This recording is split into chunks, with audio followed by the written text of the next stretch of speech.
Corrad, so I make a start and just thank you for coming along for a nice 12 start this morning. Just a brief overview of today's business. First of all, we consider the end of session report for the committee for 2013-14. The committee then received briefings from Stranmillis University College, Mary's University College, Queen's University Belfast, University of Ulster and Open University on the review of teacher training infrastructure and their views on the expert panel report. Members' apologies at this moment in time. I have Claire Sugden. Any other apologies? Okay. Members' chairperson's business is tabled at page 2. Can I just advise members that a Hansard of the Minister's statement to the House on Teacher Training Infrastructure Review on the 1st of June has been tabled just for members to understand for reference for this morning's briefings. Members' draft minutes of the meeting on the 10th of September are present in your packet, page 6. I was going to just ask anything minutes, so you agree those minutes has been accurate? Agreed. I'll sign the minutes.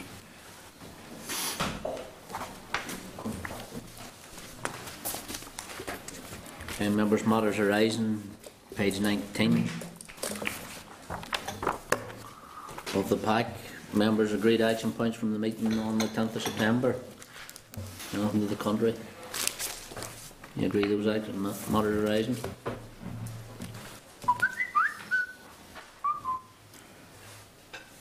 Agreed? Agreed. Members' correspondence, table at page 29, and just punch a note.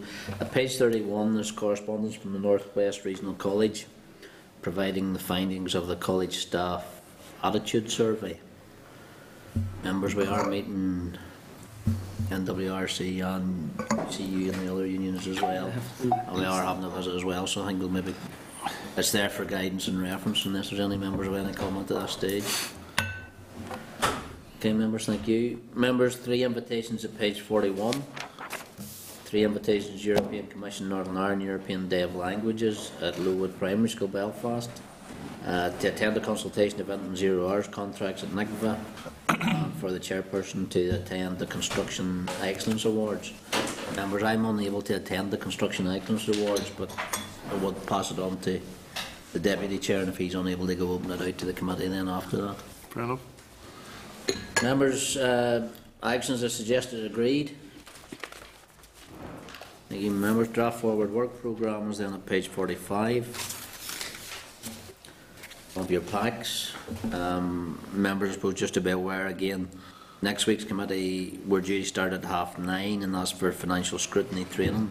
That's been offered to all committees just as part of our ongoing development as members.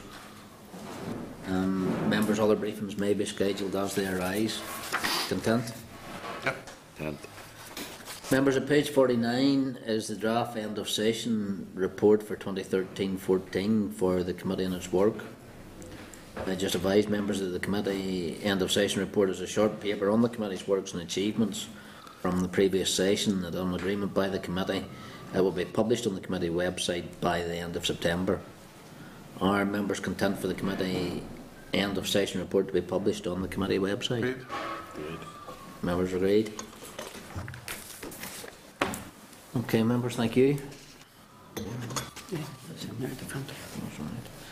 Members, I'm moving into our first briefing this morning in regards to teacher education infrastructure.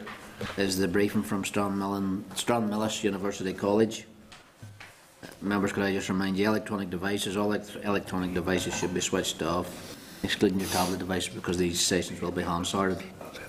Members, page 60 of your packs, the international review into the panel's final report. Page 146 is the Hansard of the Dale briefing on the 2nd of July. And at page 153 is Stranmillis's briefing paper.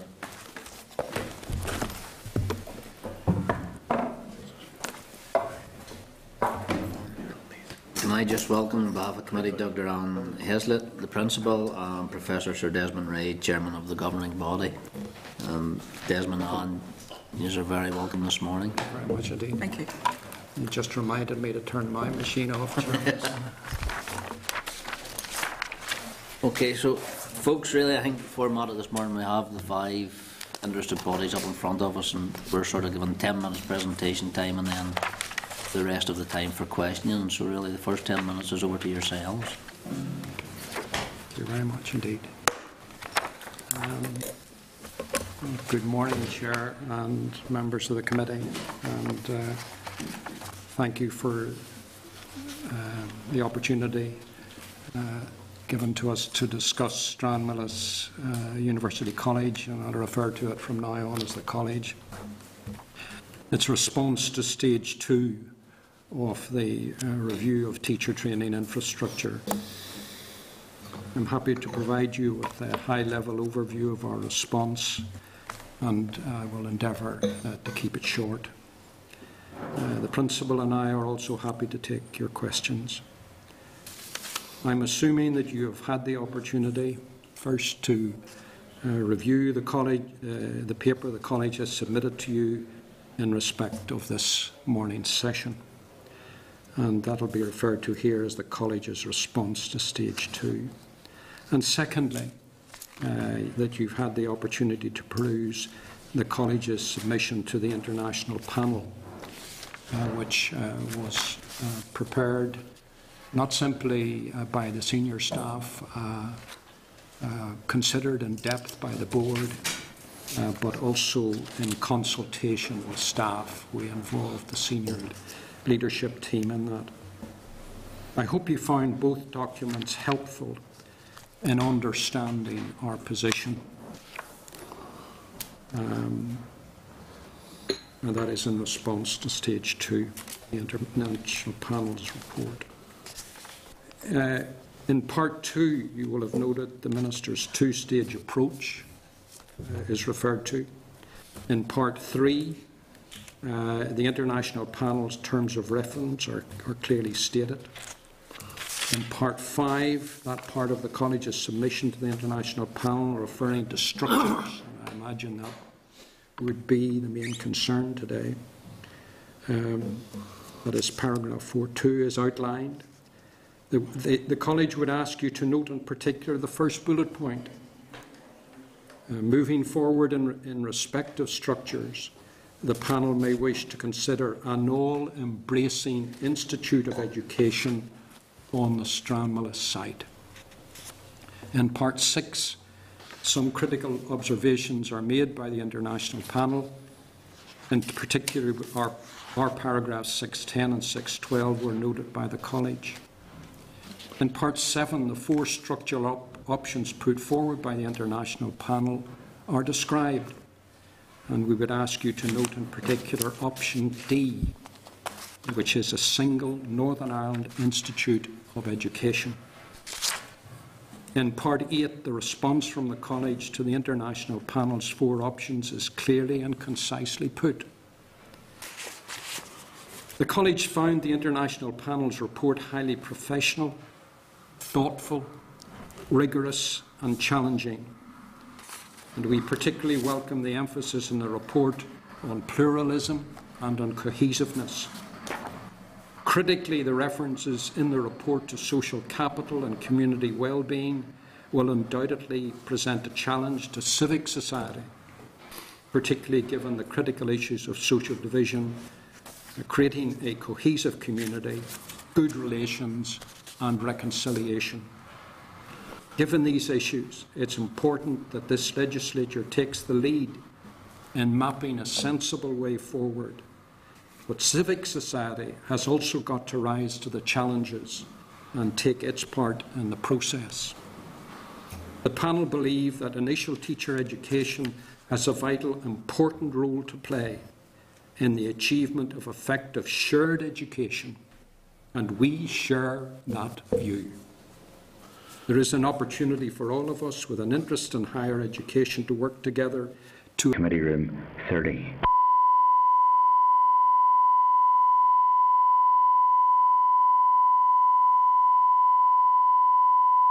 This is the Northern Ireland Assembly Committee Room 30. This is the Northern Ireland Assembly Committee Room 30.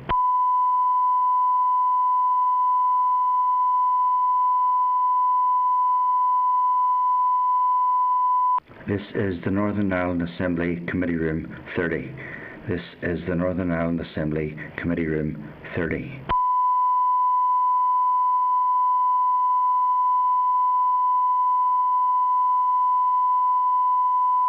This is the Northern Ireland Assembly Committee Room 30.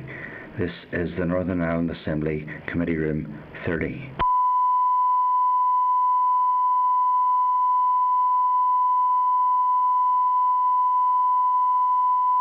This is the Northern Ireland Assembly Committee Room 30. This is the Northern Ireland Assembly Committee Room 30.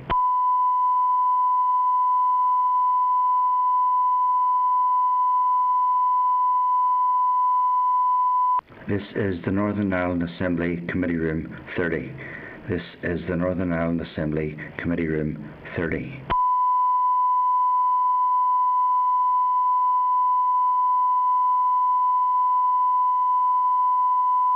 This is the Northern Ireland Assembly Committee Room 30. This is the Northern Ireland Assembly Committee Room 30.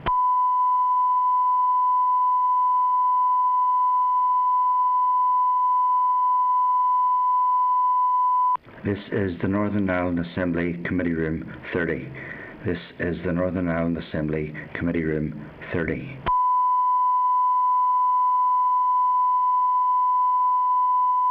30. This is the Northern Ireland Assembly Committee Room 30. This is the Northern Ireland Assembly Committee Room 30.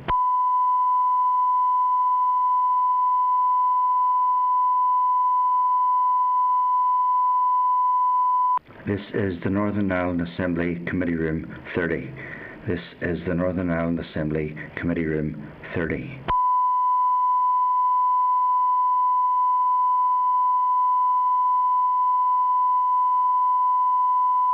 This is the Northern Ireland Assembly Committee Room 30.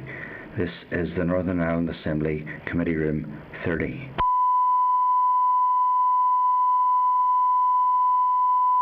Panel's four-option approach could, indeed perhaps should, be applied to the whole of higher education. It is about collaboration and complementarity, and it is surely not beyond the wits of both universities to facilitate what we are advocating by at least ensuring some higher educational presence on the St Mary's side, thus guaranteeing continuing employment. So that's our, we take seriously the point that some of you have made. If the reader at this point or the listener refers back to part 5 above on the submission of Strandvillage University College to the panel and puts it alongside part 7 above on the four options, that is, the four options put forward by the international panel, it is apparent that the college's first option, which is an all-embracing institute on the Stranmillis site, most closely approximates option D of the international panel, a single Northern Ireland Institute of Education. Despite the difficulties acknowledged by the international panel in respect of option D, and you might want to refer to that later, and they're basically, what they're referring to in terms of the difficulties, they're referring to will to make it happen. In other words, it's within the remit of higher education institutions to make this a reality, if they so desire. Stranmillis is ready, willing, and able to enter into discussions with all the other institutions to make this a reality. If you want a centre of excellence, this is the way to go about it, in our view. It is worth mentioning that option D is also in line with the development of institutes of education in the Republic of Ireland. A new vision of education for all the children of Ireland, incorporation of St Patrick's College from Condra, Mater Dei Institute of Education and Church of Ireland College of Education into Dublin City University. I suggest that the clerk of your committee obtains copies of this. If you want to borrow it from us to take photocopies for members of the committee, we're very happy that you should do so. So I'm saying it is that we're mentioning that option D is also in line with developments in the Republic of Ireland. Ultimately, it is our view that there is a need to focus on the benefits of the options for students and teachers and to work together to achieve long-term sustainability in teacher education in Northern Ireland. If we do this by half measures, this will create prolonged uncertainty, which is not good for students or teachers or indeed Northern Ireland as a whole. We would urge everyone to work together to ensure that such uncertainty is minimised as we move forward. We believe at Stranmillis very strongly that in taking measures that fall short of option D, that we will sit here in 10 years' time talking about the same old problems of fragmentation and lack of complementarity, while at the same time we will have missed opportunities to work through any issues and strengthen our position in Northern Ireland as world-class in our field of teacher education. But most importantly, we will have lost opportunities to show our children that we have moved on as a society and we are committed to shared education. We have to ask ourselves, can we continue to do this and at the same time compromise the effectiveness and efficiency that could be achieved through sharing our resources, our knowledge and our skills and our research capability. The sum of our parts could be used to the greater good. Other jurisdictions, Scotland in addition to the Republic of Ireland, have already questioned this and have reached their own conclusions. The question is, are we prepared to lag behind and run the risk of doing our teachers and students a disservice, or are we willing to move teacher education to a new level, as the international panel is in fact willing us to do? To conclude, we are very happy, Stranmillis, to sit down and discuss the international panel's 4 options with the other institutions, the institutions that you are meeting today. And indeed, we have already invited St Mary's to such a discussion. Members, we're pleased to take your questions. Okay, Desmond, thank you very much. Your direction there is obviously option D. Can I ask, do you believe there is an openness of mind within the Minister and with the Department actually to listen to the stakeholders in this, or is there a will being played out? Well, as you all know, this was a two-stage approach. I recall going back when I took up this role and looking at the minutes of his appearance before this committee. You asked him where he was coming from. His response to that question was that he had given you his analysis. He had proffered his way forward as he saw it. He said that he couldn't persuade you at that stage. And he then went on to say that he was going to move forward on a two-stage approach. The first stage was the recruitment of consultants to look at the economics of all of this, and eventually Grant Thornton were appointed to do that, and no doubt you as a committee have studied that report. I think it would be true to say that that report in its findings vindicated his analysis as he saw it and as they saw it. Then secondly, he said on the back of that he was moving to stage 2, and stage 2 was related to the international panel. He appointed a very capable chairman, a Finn, who's a professor at Harvard, 3 professors from England, 1 from the Republic of Ireland and 1 from Scotland. The latter, he was very aware of developments in Northern Ireland. We met with them. We found them listening. I believe, and I should say that on a new board from 2 weeks ago, 6 out of 10 are new. But we have gone through this. The response you've got today as the endorsement of that board, in addition to the endorsement of the earlier board.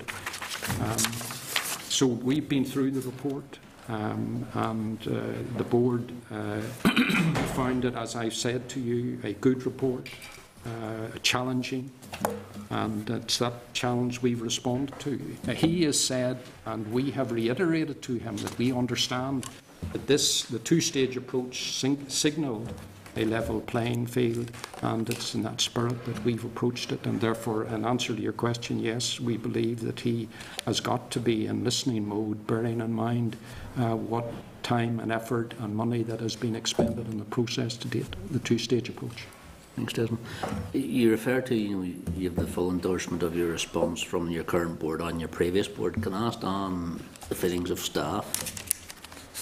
Well, certainly, I mean, under Sir Desmond's chairmanship, there has been engagement with our senior academic leadership team and our staff, and I think that the aspiration to have an overarching institute that represents teacher education at Northern Ireland level is a vision around which there's a great deal of support, because I think that we all recognise as professionals in the field that the fragmentation that we have been sort of struggling against in the current environment is holding us back. I think we all feel, and very often as we sit round as colleagues across all institutions, you know, every HEI involved in teacher education, you know, we have great staff.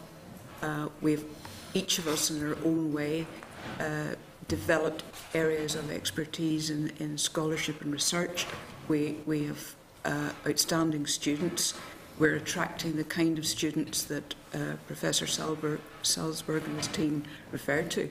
But the problem that we're having is that our energies are split, and we need to find some way of coming to a situation where we plan at a Northern Ireland level and go forward if we want to build a strong teacher education infrastructure that is not just sustainable but can, as we've tried to point out, actually develop as one of the best in the field and stand proud against national and international standards. And we are also, I mean, Stranmillis, as many of our other colleagues in other institutions, we do work collaboratively with our colleagues in the Republic of Ireland and institutions there. And I think that we do have we owe it in the future to think about how our teacher education in Northern Ireland will actually interact both north and south, as well as across the wider UK and international perspective. So I think we want to see teacher education being sustained and being developed, and we know that we must find a way of achieving complementarity, overcoming the disadvantages of current fragmentation in order to build that vision for the future. So in that respect, the vision of moving in that direction is actually shared. As Sir Desmond has said, we know that the challenge of actually moving along the road towards that vision will have many challenges and cannot be achieved instantaneously. But I think there is a lot of support for the overarching vision. Okay, thanks. Could I just elaborate a little on your question? I insisted from the very beginning that staff would be involved in the process in generating the submission to the international panel. As the principal has said, the senior leadership team, they were all asked, we divided up areas of work and papers, and they produced those. And the report itself had the endorsement of that panel, which would be roughly representative of the institution. And the structural aspects of it were then presented to the staff as a whole before the submission was made to the international panel. So I think that the lesson that it seemed to me that was important is that there should be involvement of staff, and I believe that we went out of our way to do that. Okay. Just finally, Sir Desmond, I think one of the things that was raised in option D is scores lowest in practicability because of the unwillingness. Now, listening to your, I suppose, pitch for option D, Yeah. is very much that it's based at Stranmillis. If it was option D but not based at Stranmillis, would you still be so supportive of that as a way forward, considering all the other benefits you saw in that option? Yes, I'm just trying to get the... let me read the reference. It's this is from the panel's report. Of all the options, however, it scores the lowest on practicability as the setting up of a single organisation to deliver teacher education in Northern Ireland would require a significant degree of willingness on the part of the institutions involved to embrace the opportunity for teacher education in Northern Ireland, to liberate the resources for investment that would become available through such a partnership, and create a system that would rank among the best in the world, a system capable of responding to the unique circumstances of Northern Ireland and of playing a key part in realising its current ambitions. We have what I believe anyone would agree is a superb site in South Belfast, which is, and it's not, South Belfast is an area which is of all, it's fully representative of this city, of the city of Belfast. So there's an excellent site there. But the logic of your question is, yes, if in fact government in its wisdom decides it will be somewhere else, then I believe the logic of what we're arguing would be that we would have as an institution to accept that. That's the honourable thing, the only approach that one could make to it. But it would be very foolish to underestimate the reality and the buildings that are already there, devoted to education, that are already on that site. And as you know better than I do, public money is scarce. Also, there are others ancillary to education who are interested in coming on the site, and we're having some negotiations with them. So, you've got to weigh up the cost-benefit of alternatives. I also think too that, there's a point made in the report which is about the importance of us taking that first step, which is about joint planning as providers. And I think what Sir Desmond just said about resourcing issues, but there's a critical point that in the initial stage, and it's interesting, although the discussions that we would have had over the long period of development of the yet unpublished report in the Department of Education on teacher education would have actually made the same point, that teacher education requires an overarching planning body that can begin to look at what is developed and what is provided in Northern Ireland as a whole. And then I think that we can get into discussions, as Sir Desmond just said, about resources, about cost effectiveness. But a critical point about shared planning, I think, is incredibly important in trying to move the process forward. I think that the other point that I would add is, at the end of the day, it's people are more important than buildings, right? And the issues of a divided society and the importance of sharing, of a shared society, is the most significant issue for all of us around this table. But secondly, as the report also underscores, is that there is a sizable problem of underachievement, particularly among males. And so it's about the real educational issues. Those are the significant things, and not buildings. Okay, thanks. Pat? Thanks, Chair. Good morning. Good morning. Good morning. Just come back to a point that the Chair made earlier in relation to the present position of Stranmillis, because in the past there was there wouldn't have been consensus coming from the college, because we were getting mixed tones and mixed messages. I'm sure you would appreciate that. That there was concern that the governors weren't united, as the college lecturers weren't united in the way forward. Are you absolutely giving us that certainty now that the position paper that you presented, and in terms of the options, is the consensus of the college collective? Well, the answer to that question is that I believe, yes, that is the answer to it. The submission that was, the structural points in there, I think are, in a sense, people have bought into the structures that we put forward originally. They're not necessarily, if I can say so, everybody's, right?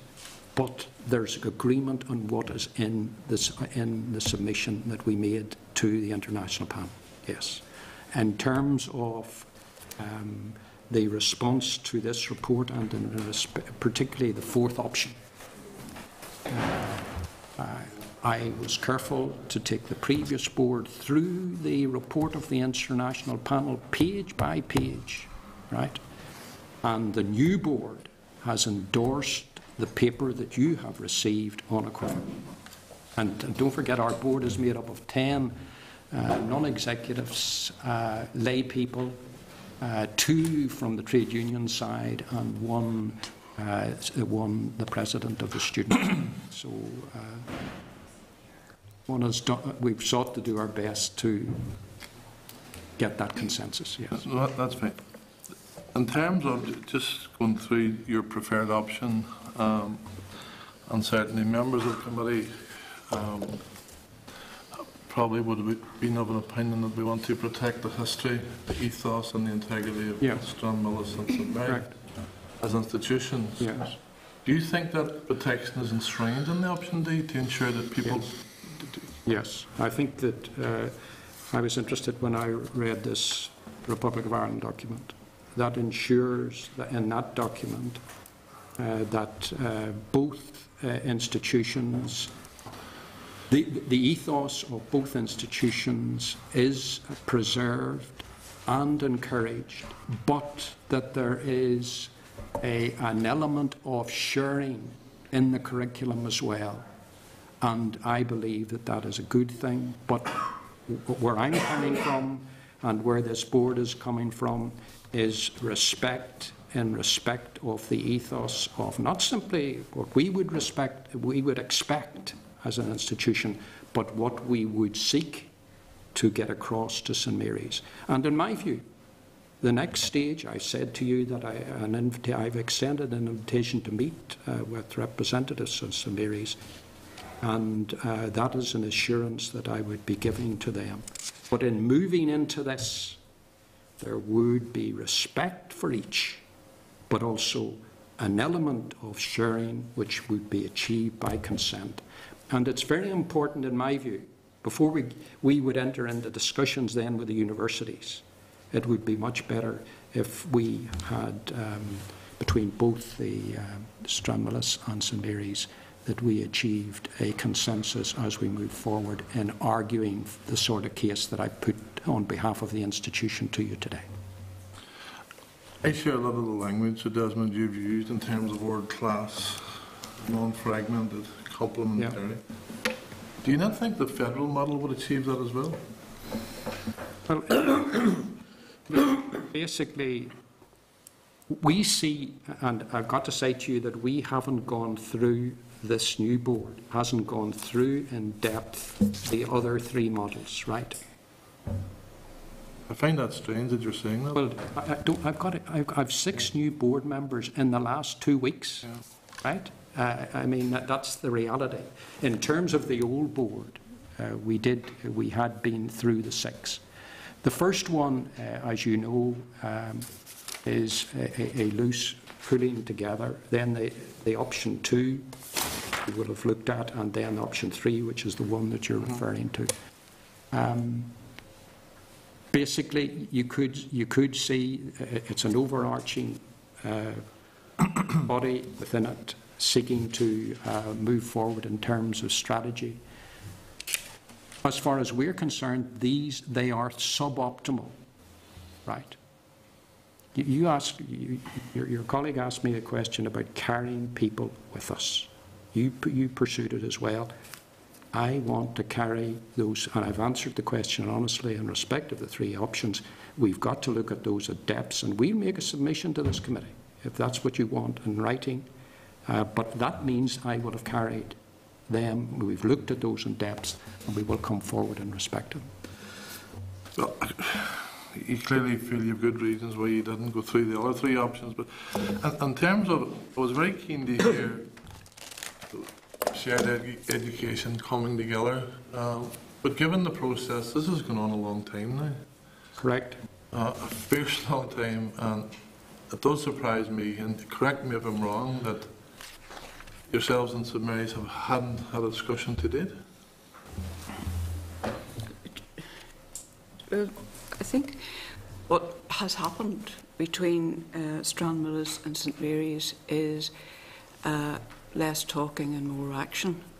I mean, since I last appeared before this committee, we have done significant and substantial work with our colleagues in St Mary's.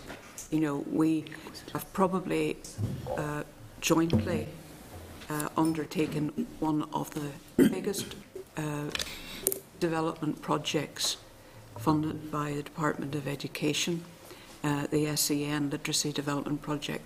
And that project is on a scale that's one of the biggest that this province has ever engaged with. And that has been jointly, Professor Peter Finn and myself are joint chairs. We have rotated our meetings between the two colleges, but more significantly, the impact that that joint project will have in Northern Ireland schools, where we're developing the professional practice in the area of literacy to at least 2 members of staff in primary schools across Northern Ireland. We've demonstrated through that project that we are not Belfast-centred, because we have developed a very significant hub delivery mode, where we have been delivering the project through schools, acting as hubs, so that in terms of geography, we actually go across the province. So rather than staff always having to travel to Belfast, we are actually out the centres. And in so doing, the interim inspection report shows that this project is having a significant impact on the professional development of the teaching profession, is having a significant practice in the commitment to developing good practice within schools and raising achievement and aspiration levels of our children in primary school. Now, I think what I would say to the committee by way of reassurance,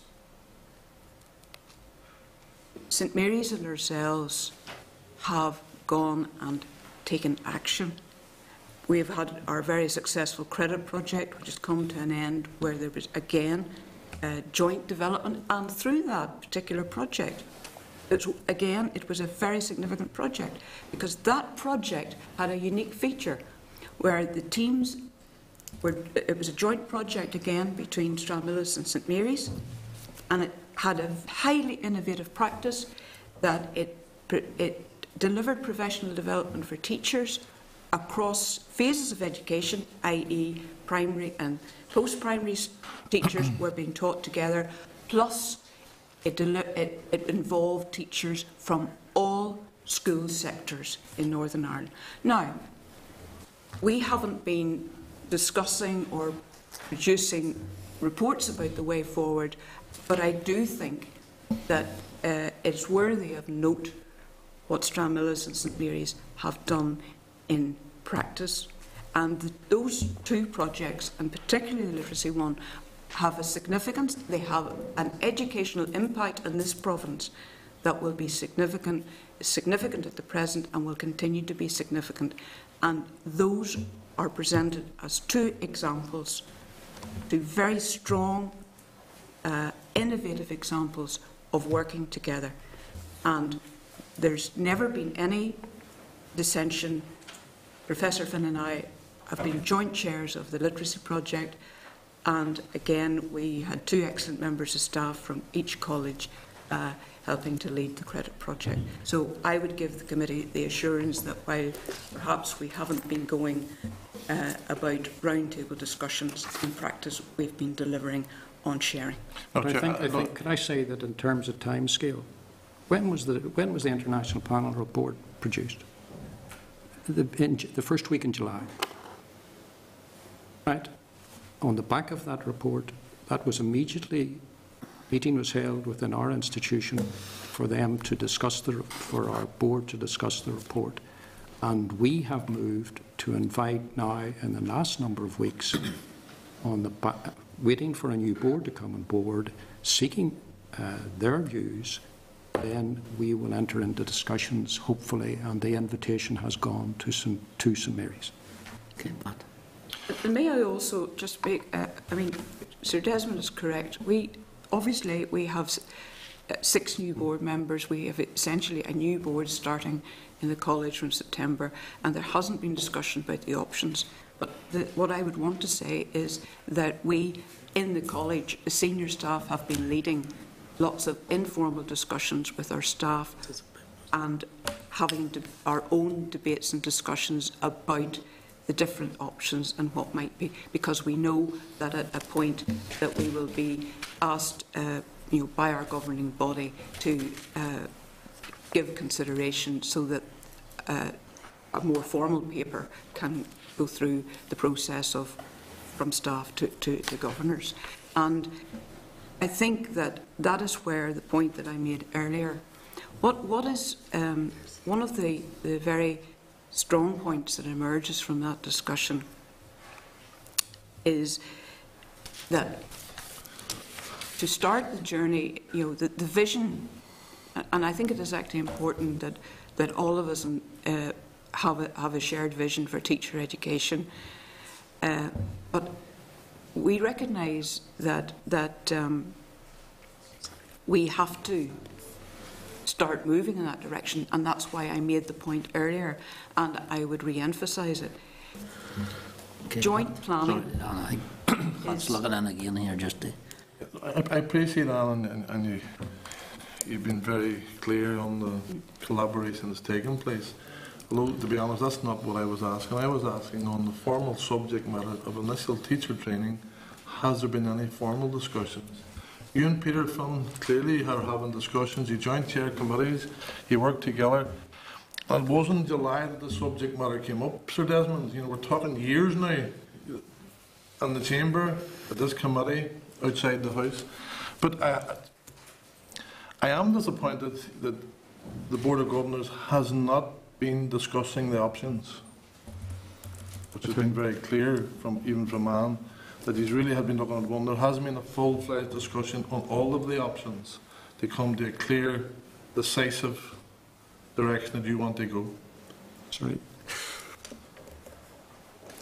But basically, I've put the case to you that the principal option that we put forward, it was immediately obvious, approximated to the 4th option. Right? And you could argue that given that we had put that to the International Panel, they had taken that on board. Right? Therefore, we can say to you, that is the option that we are presenting to you today, and we've done it. Now, we can say to you that in terms of the other options, they are, as far as the board is concerned, suboptimal. I said in depth we hadn't looked at them, but we read what was in the report. We could see they were suboptimal. I've also said to you, and you can't have it both ways, about talking to staff. They've only come back, and the report came to us at the beginning of July. We will take it to them as well, which answers the question about... No, Chair, I appreciate that, but it's clear and obvious that in relation to the 4 options, you have been projecting and promoting option D as your model. Correct. What when the 4 options then were recommended by the panel, brought forward by the Minister, those options were not discussed with the staff, and correct me if I'm wrong, and they were not tabled for discussions formally with the Board of Governors. Is that accurate? No, the report, the contents of the report were before the Board of Governors. You're correct. They haven't been discussed with staff in depth, but they discussed the 4th one. No, I appreciate that, but Sir Desmond, I did ask, and it was a follow-on from the chairs, and I don't want to be hearing sometime next week that staff are contacting us to say, oh, by the way, Sir Desmond isn't correct because nobody talked to me about the 4 options. I'm only making that point. We're trying to get common ground. As a matter of record, Sir Desmond has said the report came out in July. Staff at various times over the last couple of months have been on holidays, but the senior management team has held at least 3 open invitations, sort of round-table discussions with our staff on an open invitation basis. We are clearly need to do more of that because there were staff on leave. We've had at least 3 to date, and there will be more of those discussions. And already in those round-table informal discussions, as we start to formulate our views, yes, there has been a reflection by senior staff and discussion around the pros and cons, the strengths and weaknesses of each option, taking it as read, as Sir Desmond said, that D is optimal. And yes, we have started that process, but I think that now that the academic year has sort of officially started, we will do more of that work. But yes, I would want to give the committee reassurance that we have already made a start. Yeah, I'll finish that, Mr. Chair. Could it be the case, Sir Desmond O'Lan, that as a result of the discussions and consultation you're presently carrying out, your option could change? Your preferred option could change?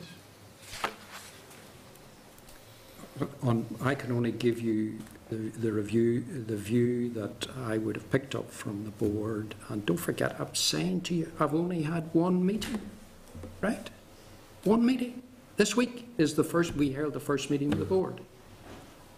So you've got to give us space. If you want me to take people with me, they've got to have that space. Now, in terms of, I would think it is unlikely that they would see the other options other than suboptimal. But they might. In which case, I will make a written submission to this committee informing you accordingly. But you've got to be fair in terms of the timescales. Okay, Pat. Sally. Thank you, Chair. Thank you for the presentation. Could I maybe get one thing out of the road? It's just that, 8.2, which I thought was a strange statement, and to be honest, I personally resented this statement. I'll tell you why. We as a committee went up to St Mary's, and we were very impressed with what was going on there, and particularly about the importance of that building in that area, which is one of the highest disadvantaged areas in Northern Ireland. But Sir Desmond says here that Stranmillis University College takes seriously the concern of nationalist and Republican MLAs about maintaining employment on the St Mary's side. I personally have raised about job creation, and others as well. No, sir. I take that on board. Okay, so want to get that. No, I understand. But I'm saying that we take it seriously. Yeah. And I suppose that the other thing I would say to you, and knowing your own background in terms of the work you've done in East Belfast on a voluntary basis, and you'll be very aware of the nature of disadvantage in those. Correct. Areas, and I appreciate that work. So I'm saying that because you must be aware as well, if you're saying that in your option that you would invite St Mary's University College to join you on the Stranmillis site. What sort of message do you think that would send out to the people of West Belfast, that if you're talking about moving, I know you're not talking about everything, but I'm going to ask you later on, what does that mean? Moving to one of the most prosperous areas of Northern Ireland. You know, Sorry, and but- because I'll be honest, if this was a case and the New Norwich Road or the Woodstock Road, I would be very much opposed to this as the people in Stromness College. Well, basically what I'm saying to you is that I do not think you can look at this problem in terms of teacher education and the different institutions apart from looking at the whole of higher education. And there has got to be, in my view, complementarity built in across the totality of the system in terms of the different campuses, in terms of the different curricula that are available on the various campuses. And I'm saying to you that another academic area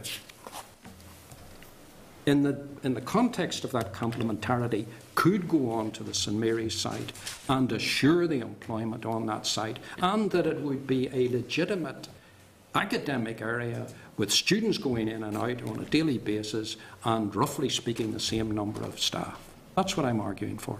I'm saying that it's not beyond the wit of man to ensure that the concern that you have, but in particular the concern that members of the SDLP or Sinn Féin have about employment on that site in West Belfast. I share that, not least because I'm from West Belfast. So, Sir Desmond, is that you say here about by ensuring some higher education presence on the St Mary's site? Is that what you're talking about? That's right, That's totally, one question. absolutely. And my final question is that 8.1, regardless of the option, Stranmillis would invite St Mary's College, there's St Mary's University College, to join it on the Stranmillis site. Would they be aware of that invitation? Sorry, they will be aware of that invitation from this meeting on. Yes. This on, yeah. I saw this, and the board saw this as an opportunity for us to present to the committee, and then we would enter into discussions with them and extend the hand of. It's better that St Mary's and Stranmillis work together in strategy terms, but in tactical terms, in the discussions that will have to take place. If one was talking about the option, the fourth option, as in terms of moving forward and to try to make it a reality, it's better that Stranmillis and St Mary's are talking from the same hymn sheet. And do you not think St Mary's may be a wee bit surprised this morning if they're watching this? That they would have been invited to. But that's the reality, yes. I'm sorry. And I appreciate in terms of the July, you started the whole process. I mean, I would have liked this, as your committee secretary well knows, you would have liked to have seen us much later in the later. We were told that the report was delayed, and therefore, and it would have been better that this had happened much earlier, and staff were around, etc., that we could have related through your chair and your secretary to you at a much earlier period, and to St Mary's. Thank you, Chair. Sorry. No, is anybody else? Sure. Bra? Just one question. It's on the back. I obviously come from West Belfast also, and it's not only an employment thing in West Belfast. There's obviously a lengthy historical connection between St Mary's and the site that also provides good quality education on the site also.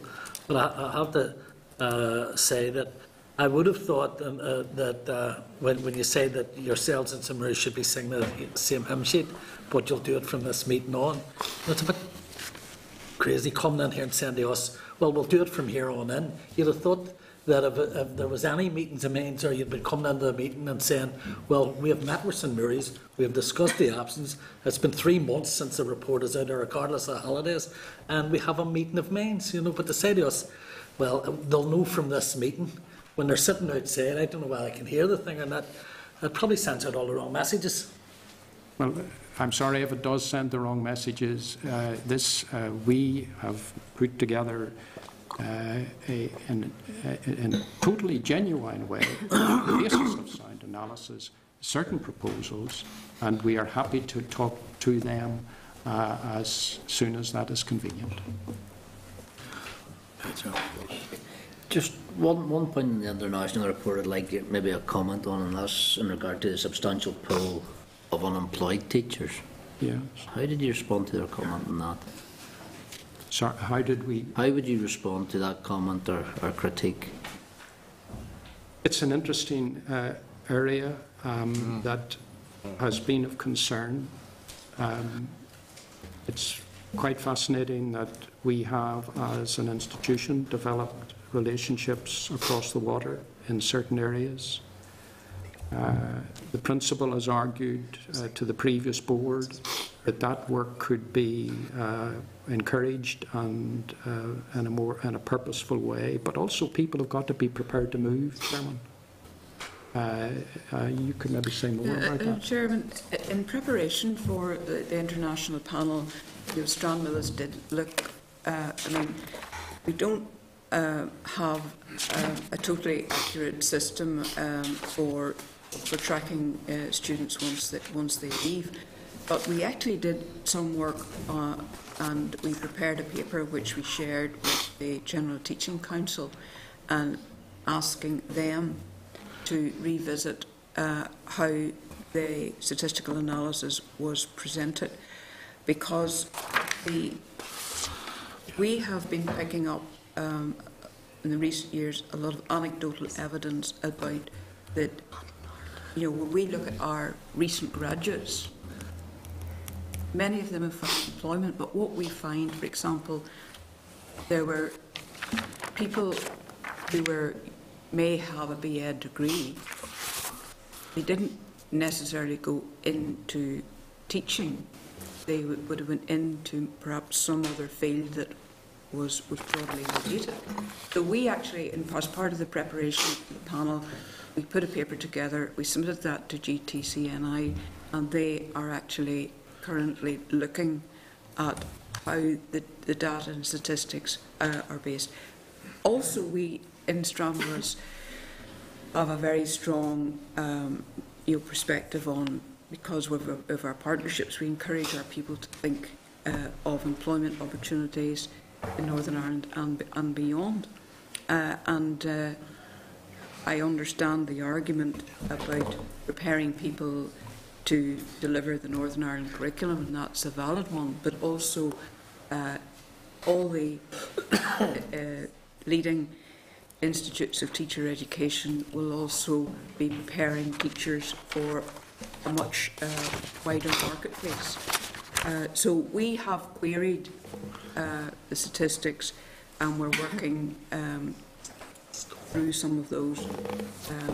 We've developed the culture of Stranmillis of saying it's not just Northern Ireland jobs, it's jobs, and we actually can't meet the demand sometimes for where our partners outside of Northern Ireland want our graduates. So we have to work harder at encouraging people to see and seize the opportunity. But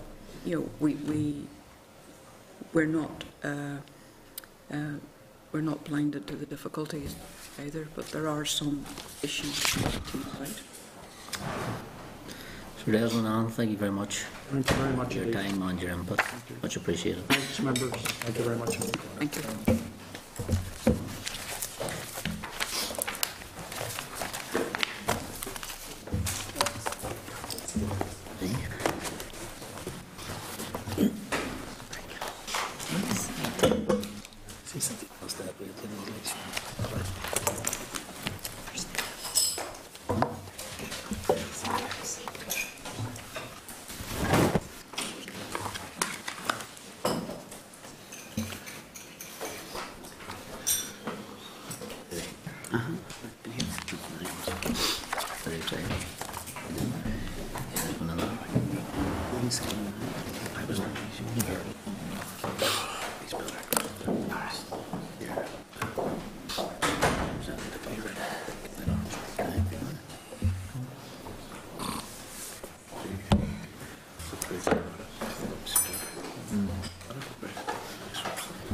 Okay, members, we move on to our next briefing this morning. Is the briefing from St Mary's University College, again on the review of initial teacher education infrastructure. Remind members this will be hand-sorted. St Mary's submission is at page 16 of your tabled papers. And can I just welcome Professor Peter Finn, the Principal, and Mr Brian McFall, Director of Finance and Administration. Peter, Brian, You're very welcome to the committee this morning. We have about 45 minutes, first 10 minutes presentation from yourselves and then questions and answers if that suits.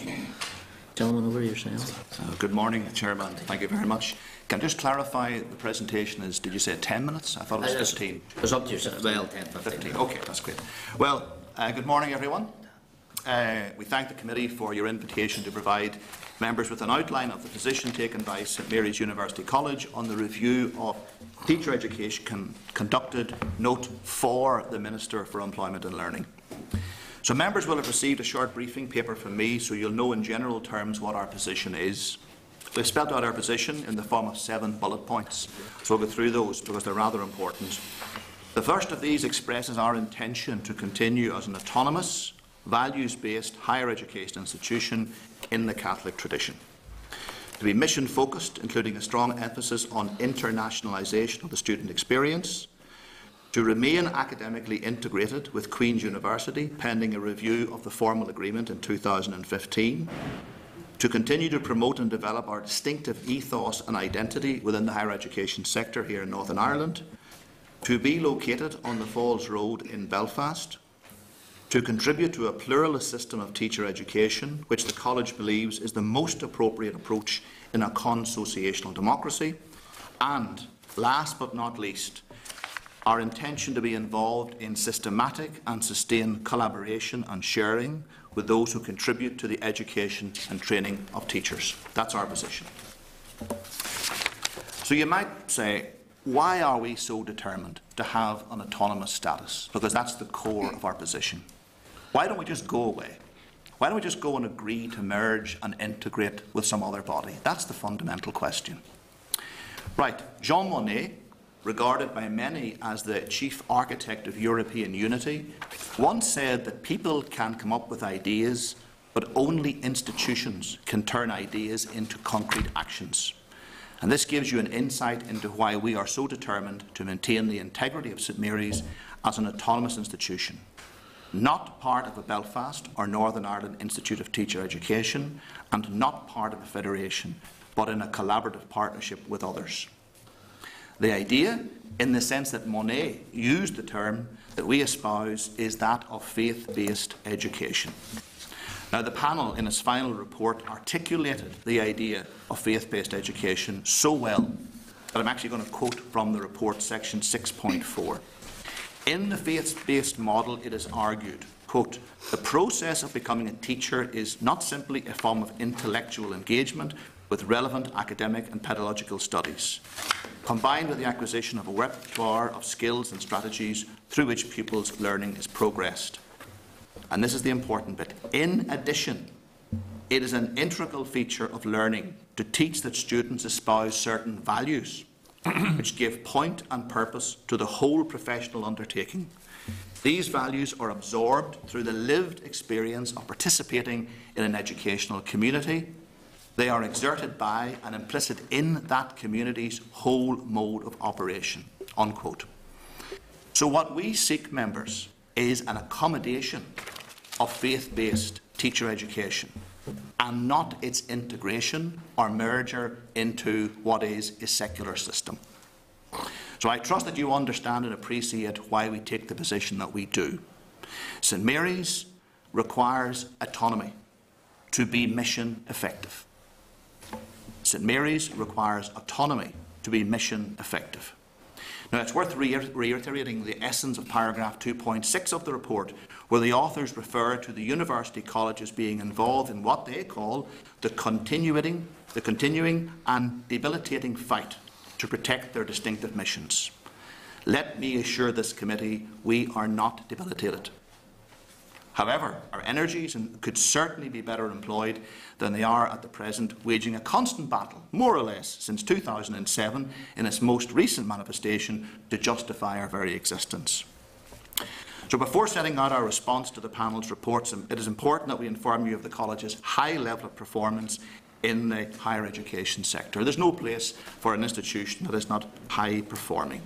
We point in particular to our consistent and very high ranking in the National Student Survey, our ranking in the Guardian University Guide 2015 in both education and specialist institutions, I think it is important that members take one brief look at Appendix 1, because in the UK context, this is the Undergraduate Guardian University Guide for 2015. St Mary's sits ranked 4th of the UK institutions of over 70 providers of undergraduate teacher education, behind Cambridge, Huddersfield and Reading. And in regard to being a specialist institution, our rank is sitting there as the top specialist institution in the United Kingdom. That's very important. We provided you with a key information set.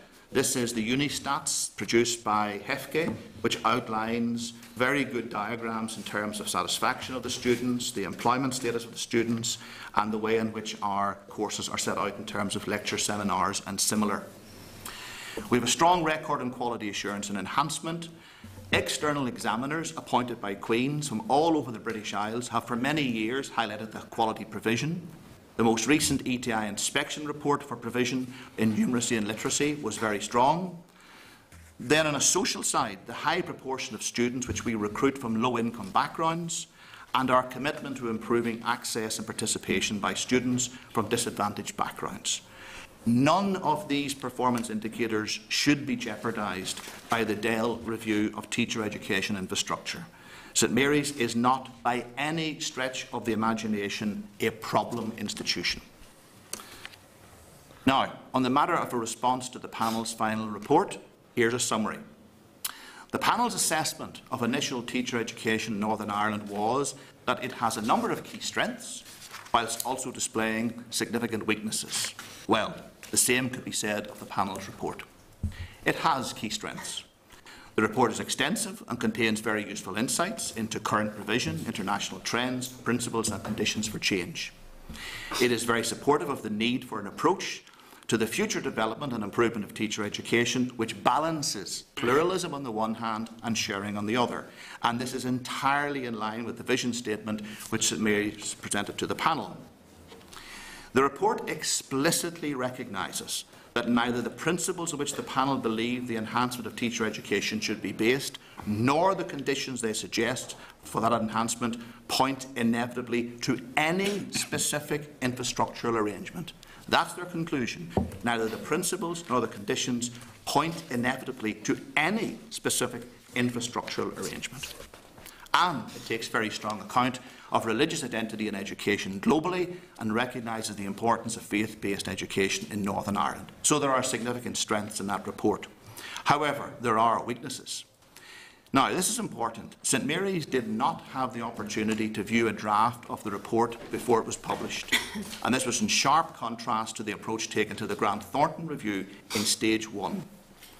The significant points of weakness with respect to both the content and the process, which we will bring to the committee's attention this morning, are those which we would have brought to the attention of the panel had the opportunity been made available to us.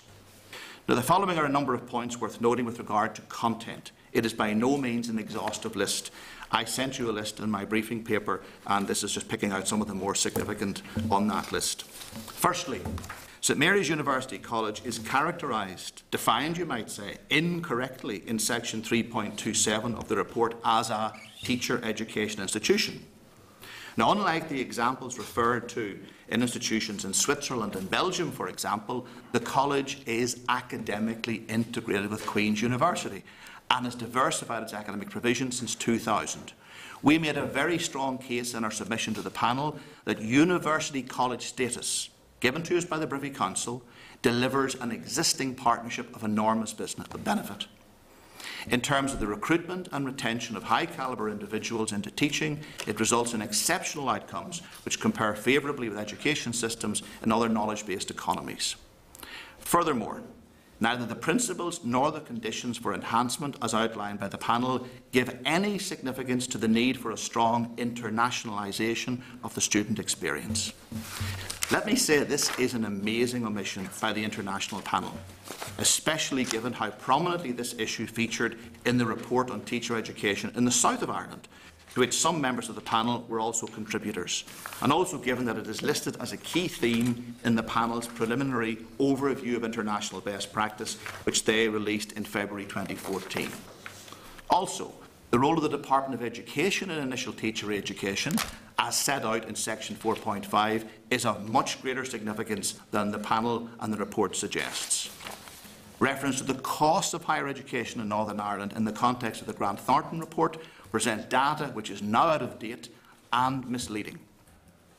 Finally, the report refers to in a number of places to, quote, a substantial pool of unemployed teachers.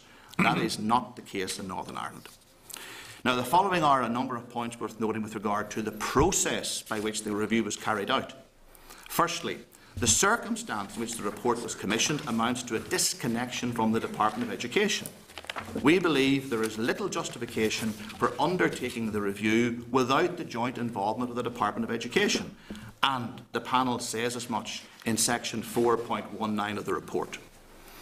There was a failure also to meet with Corlia na Gael Scoilachta, when one of the best examples of sharing an initial teacher education is in fact in the provision of Irish medium post-primary teacher education. And a further point, representatives of St Mary's were in attendance with members of the panel on just 2 occasions. Firstly, at a very positive meeting on the February the 24th, which covered a wide range of teacher education issues by way of background to the review. And secondly, on Monday the 30th of June, when a copy of the final report was presented to us. We took no part whatsoever in the discussions of June the 30th, when it emerged that the process of review had concluded, without any meaningful engagement with us on either the findings or the options for change. Significant. Moving on to the matter of the ministerial statement on the 1st of July. Our view is how the Minister takes the review forward is of much greater significance to St Mary's than the report itself. The Minister has been very clear from the start about his integrationist agenda. He's been very clear about it. We, on the other hand, seek accommodation. These are 2 very different approaches to how one addresses conditions in Northern Ireland. An integrationist approach or an approach based on accommodation. In his statement, the Minister pays attention in particular to the premia received by the university colleges. In our opinion, this part of the statement lacks the appropriate contextual background for a full understanding of the premia issue. We believe that the Minister returns to the premia when responding to a question from Mr Flanagan MLA and states, in the context of continued subsidy, never mind a situation where subsidy is gradually removed from the institutions. Well, if by subsidy the Minister is referring to the premia, then any move to gradually remove them in the absence of countermeasures such as increased diversification or a funded role in CPD will be considered by St Mary's to be coercive. Now, we note that the review panel had a view on such an approach when they wrote the following in page 32. There is little point, they say, in seeking through coercive measures or otherwise to expect those who adhere strongly to a particular conception of the education of teachers to weaken a commitment that is unshakable. That's the panel's view. Finally, the position of St Mary's is firm and it's resolute. We understand that the panel undertook their work through the lens of international trends, some of which can assist in teacher education enhancement in our circumstances, and we would certainly engage in that. However, in our submission to the panel, we quoted MUSIT 2010 on current practices in OECD countries that, quote, the design of teacher education has to respond to the special needs of each system, so policy has to be brought and thought of case to case. In the case of Northern Ireland, we believe that there must be a place for St Mary's as an autonomous institution in the Catholic tradition, located in an area of Belfast which values very highly the contribution which we make to the economic and social regeneration that is so necessary for the people in our local community. But St Mary's is also an autonomous institution which is committed to a collaborative partnership with others. The core argument running through this entire review process from day one is that of integration. And this reflects the political views of those who designed it.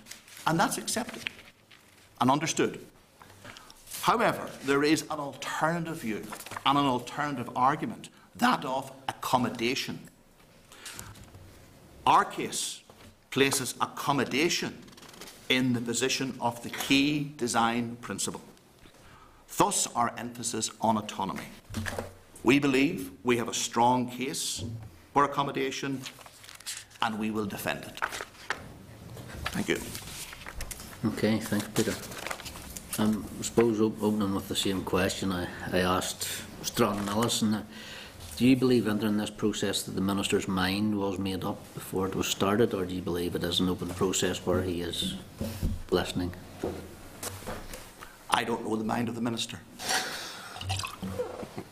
I have read what he has said to the Assembly. I have had meetings with him on a, let's say, a one-to-one basis, and I think the Minister is very, very clear that he supports an integrative approach to all aspects of life in Northern Ireland. Integration is what he stands for.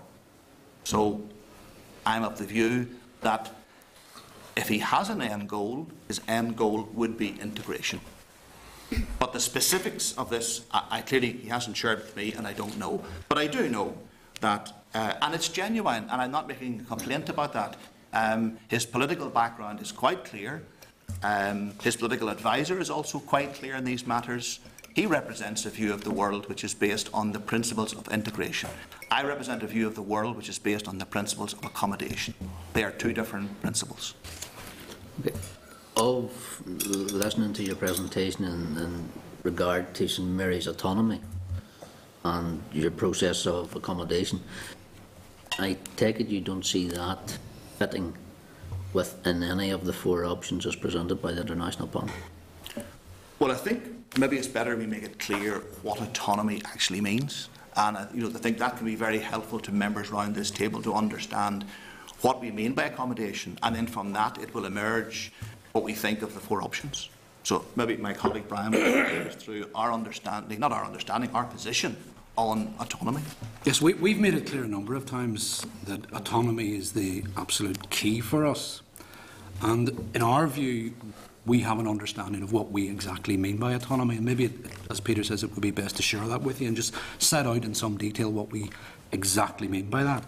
First of all, in our view, the Catholic ethos of the college would be maintained in an autonomous institution. The legal status of the college, we would remain as a separate legal entity. The governance arrangements that we currently have would be unchanged. We would continue to have a separate trust deed and a scheme of management. The ownership of the college land and buildings would continue to rest with the trustees of St Mary's University College. In terms of governance arrangements, we believe that autonomy would mean that we would continue to have a separate board of governors appointed under the terms of our current scheme of management. The powers and the authority of the trustees and the board of governors would be unaltered. Responsibility for the strategic direction of the college would remain in the hands of the board of governors. The college strategic plan and operational plan would be approved by our board of governors. Resource allocation would be a matter entirely for the college board of governors. And the board of governors would have authority for the approval of our annual budgets. And the college would, of course, continue to have its own finance committee and audit committee. In relation to staff, an autonomous institution would have employment authority over its employees. In other words, the employment contract would be with the Board of Governors of St Mary's. Recruitment and selection of staff will be the sole responsibility of the college. Now, we have already accommodated our integrated status with academic integrated status with Queen's in relation to that, in that Queen's are consulted in relation to the appointment of academic staff. The college would set its own staff terms and conditions and develop our own employee reward strategies. In relation to finance, the college would retain control over its own finances. We would continue to have our own financial memorandum with the Department of Employment and Learning. The college would receive funding directly from the department and be accountable only to the department in relation to financial matters. We would prepare our own financial estimates and publish our own report and accounts. In relation to management, the college would continue to have its own management structure. We would continue to have full responsibility for the main functional areas of finance, human resources and estates, and we would develop our own subsidiary strategies in relation to these areas. For research, and again this would be done in consultation with Queen's, the college would determine its own research strategy. In relation to learning and teaching, and yet again it would be in consultation with Queen's, we would have responsibility for our own learning and teaching strategy, and that would also include responsibility for developing our strategies in relation to our library and information services. The college would have its own admissions policy. Again, we would consult with Queen's around that, but it would be our admissions policy, and we would retain control over recruitment and selection of students. In relation to fees, we would set our own fees, and the college would continue to set the level of our bursaries that we pay to students from lower income families, and we would have our own widening and participation plan. Those are the key elements of autonomy as far as we're concerned. And I think it's best that we set out what we mean by autonomy, because we've used the phrase a number of times. And Chair, the second part of your question then was in relation to these 4 options. Well, first of all, decisions for St Mary's are taken by our Board of Governors. I have the authority to represent the Board in regard to this matter of the review. I don't have the authority, of course, to make the final decisions, but I am not in a position to recommend any of those options to our Board. I will be recommending to our Board what I describe as a collaborative partnership approach, but not that as set out in this report. We have made it very clear that we are most certainly, and our vision statement and our approach is very strong in our position in regard to the development of a collaborative partnership approach. Okay, so something around option A. I'm not talking about the 4 options. I'm talking about a collaborative partnership approach, but not as laid out in Section A. There are elements of Section A which impinge on our autonomy. Yeah. Thanks, Peter. Bronwyn? Thank you, Peter and Brian, for your presentation, and perhaps maybe it would be useful if you could expand upon what you've just said about collaborative partnership approach. And my second question is regarding the changing needs of the economy, and there is a focus in particular on STEM. You state here in your document that DEL have been involved in stopping any further academic diversification at St Mary's, thereby impacting on the enhancement of teacher training. Could you maybe elaborate upon that? Right. Well, the first question you asked me was in our view of what are described as collaborative partnership. Right, well, collaborative partnership is about the institutions agreeing to work together rather than working separately. And to be absolutely fair, we have been involved in quite a number of collaborative partnerships with the institutions of higher education. We're involved in a very big collaborative partnership with Stranmillis University College around the area of special educational needs. We've been involved with all others in the area of computer literacy around work with C2K. So when I talk about collaborative partnership, what I'm getting at is that we don't all set off to do everything on our own. That there is a forum established where the educational issues of the day come to the attention of a forum, and that the forum agrees on a joint way forward in which the institutions acting with whatever level of autonomy they wish to have, and we wish to have the autonomy that Brian has outlined, will then agree to work together and not work separately. So that's what I mean by collaborative partnership. And it's something that will develop, but it will develop, may I suggest, based on need and also based on the principle of a voluntary approach, not a mandatory demand that one has to do what the department tells us to do. It's based on the needs of the system, based on the needs of the school system, based on needs that have been brought to the attention of a forum of providers who will work together. Yes, academic diversification was stopped in 2007. Lord Empey, who will Lord Empey now was the minister at that time, he took the view that the university colleges should really not be further diversifying into other areas and focusing on teacher education. Now, at one level, I don't have a problem with that. If, for example, we were able to divert our energies and attention towards CPD, that is a CPD of teachers. But in the absence of CPD and the absence of the university colleges having a funded role in that, the university colleges have no other way to grow other than through academic diversification, and that has de facto been stopped. Very challenging now to try and pick it up 6 and 7 years later. If we were to try and do so, we would need time to look again at what those options for academic diversification might be. And one of those options most certainly would have to be in the area of STEM, if we were doing that. I think the best contribution, however, that the university colleges can make is actually what is called, Bronwyn, STEM education. There is an enormous need amongst the teaching force in the north of Ireland to be better prepared for educating our young people in the area of STEM.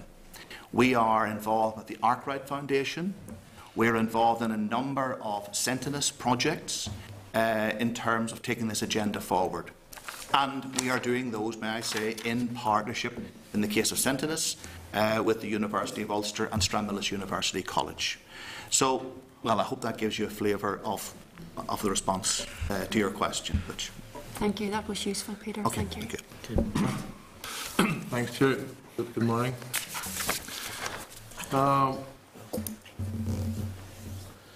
You reference in your own submission the deconnection from the Department of Education, and the previous submission made reference to an unpublished report on teacher education. I think it was Anne previously mentioned an unpublished report from the Department of Education on teacher education. And it's something, Chair, you can recall I was very critical of the department on the role of the Department of Education going forward in teacher education. And it's still beyond me why they're not involved in a joint collaborative think and around initial teacher education. What's your views on that and the disconnection from DE from this process? Okay. Well, my views are strong. Personally, I believe that a joint review with the Department of Education on this matter would have had much more credibility. This review, in my view, was clearly what might be described as a solo run by this minister, and was described as such by one of the members of this assembly. And that raises all sorts of questions about motive. When you do a solo run, there must be a reason for this, and I'd like to know what the reason is. But there was, and always is, the other approach, which is to work collaboratively with the Department of Education. Secondly, this review panel have spent many, many sentences and words explaining how they've stayed within their remit, when in fact it's clear to anyone reading this that you cannot comprehensively address issues of initial teacher education infrastructure without considering the provision of the teacher education itself and the student intake numbers. You can't do it.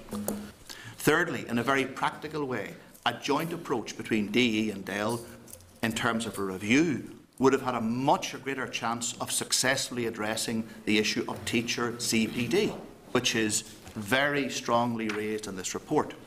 The panel emphasised the importance of teacher CPD in terms of raising standards, and yet DEL have no authority whatsoever in the area of teacher CPD. Since March this year, I and the whole community of teacher education in Northern Ireland have been engaged with the Department of Education in a process of developing a strategy. Now, it's been a very good process, well led by the officials, and I am very confident in that process, and I feel as if my role in there is valued. That is disconnected, of course, from this particular review. It seems amazing that the Department of Education are going down a line of developing a strategy for teacher education in the north of Ireland. And then, parallel to this, is this other review going on. The Minister says he's seeking a more integrated and shared approach to teacher education. It would have sent out, in my opinion, all the right signals if this review had been, dare I quote, shared and integrated with the department that has the greatest level of responsibility for teacher education. And that's set out in Article 66 of the Education and Libraries Order, 1986, which makes it clear where the real responsibility for teacher education lies, and the DE Circular 2010-13, which is explicit in terms of the role of DE in teacher education. So put simply, this approach is not joined up, and therefore that raises questions. It doesn't surprise me, the response, and I do accept. I think it would be fair to say that this whole process has been skewed by an Alliance Party policy in delivering it, and I've said that to the Minister as well. I suppose in many regards, as a practicing Catholic myself, I do have strong feelings towards the subject matter. I think it is important to protect the integrity, the ethos and the autonomy of St Mary's. No different to I would protect on the same platform Stranmillis as well. the values that they have. But could I ask, because this is important given our previous discussion with Stranmillis, and you made reference to the social value of the campus on the Falls Road. Could you outline to the committee the staffing resource there, the student resource? In your opinion, the economic and social value to the Falls Road that this institution or campus of St Mary's plays its part in the community? Okay. I think the member to your left, Fra McCann, might be able to make a contribution to this, because Fra, as a resident of that area, well, he knows he can give the perspective from the perspective of those who live in this community. That must have been looking over my shoulder. Very good. Well, St Mary's, of course, is small. I mean, this is a small institution. Let's not get carried away here with the... I mean, we have a total staff complement of 150 people working on campus. And of those, about 60 would be in the academic field and the rest in a whole range of other areas. Although the staff is diversified over time and we have different staff working part-time, etc. Putting it at a very basic level, there are quite a number of people on that staff who live in the local community and who earn their living in St Mary's, and that is brought directly into the area in which they live. We have a student population of just under 1,000. Those students attend that campus for most of the year. They make a contribution to all aspects of the business economy of that area, everything from local shops, local restaurants, cafes, dare I say pubs, the local cultural, all of that. So there's an economy in terms of the spend of 1,000 students. Of those 1,000 students, somewhere in the region of 200 of those would live locally, plus all the international students live locally. So we would have about 60 students in each semester who are from the United States or various other parts of Europe. They live in the local beachmount area. They pay rent, they pay food bills, all locally. That generates an economy. But it does something more, because in that area around St Mary's, every year are 60 people from different parts of the world integrating, talking with, being part of life on the Falls Road. We are located in the Gaeltacht Quarter. We make an enormous contribution to the Irish language. St Mary's provides teachers for the primary schools through Irish, through the post-primary schools. We have An Taisceann na Glan Gaeilge, which is the Irish Medium Resources Unit, which produces the books and learning materials for the entire Irish medium sector across the north of Ireland. Okay? Now, they are just some of the statistics. But then we get into community outreach. First of all, our students, very many of them volunteer to go into a community which has suffered and has many socio-economic difficulties, and they volunteer to work in schools as reading partners, working alongside kids in schools to enhance literacy and numeracy. Those students volunteer to do that work. Our other community outreach activities involves the extent to which our campus, which is in a very, very, very fine state, I mean, we have made sure that the St Mary's campus is, I'm not going to say world-class, because these terminology mean nothing in the real world, but anyone who's visited our campus will know it's in a very, very fine state. That campus is open to our local community. And Féile an Phobal, which does enormous work of benefit to that community, takes over St Mary's virtually for the month of August. There are numerous school events organised. The transition school from primary to post-primary education in the West Belfast area is held on the St Mary's campus. The revision school at Easter to enable kids who are having some difficulties with English and maths is held on our campus over the Easter holidays. Hundreds of young people coming to the campus, learning English, learning maths, but not just that, being aspired to work and to go on and to be studying in higher education, not necessarily at St Mary's, but wherever they want to go. So time doesn't permit me to continue this particular line of argument, but St Mary's makes, in my view, an enormous contribution. And I think if the panel had been very honest, that would have appeared in the report, because my understanding is that many people in West Belfast wrote to the panel and made it clear what their position was about the socio-economic benefit of St Mary's to the West Belfast area. Presumably, Chair, that response is you're not for moving.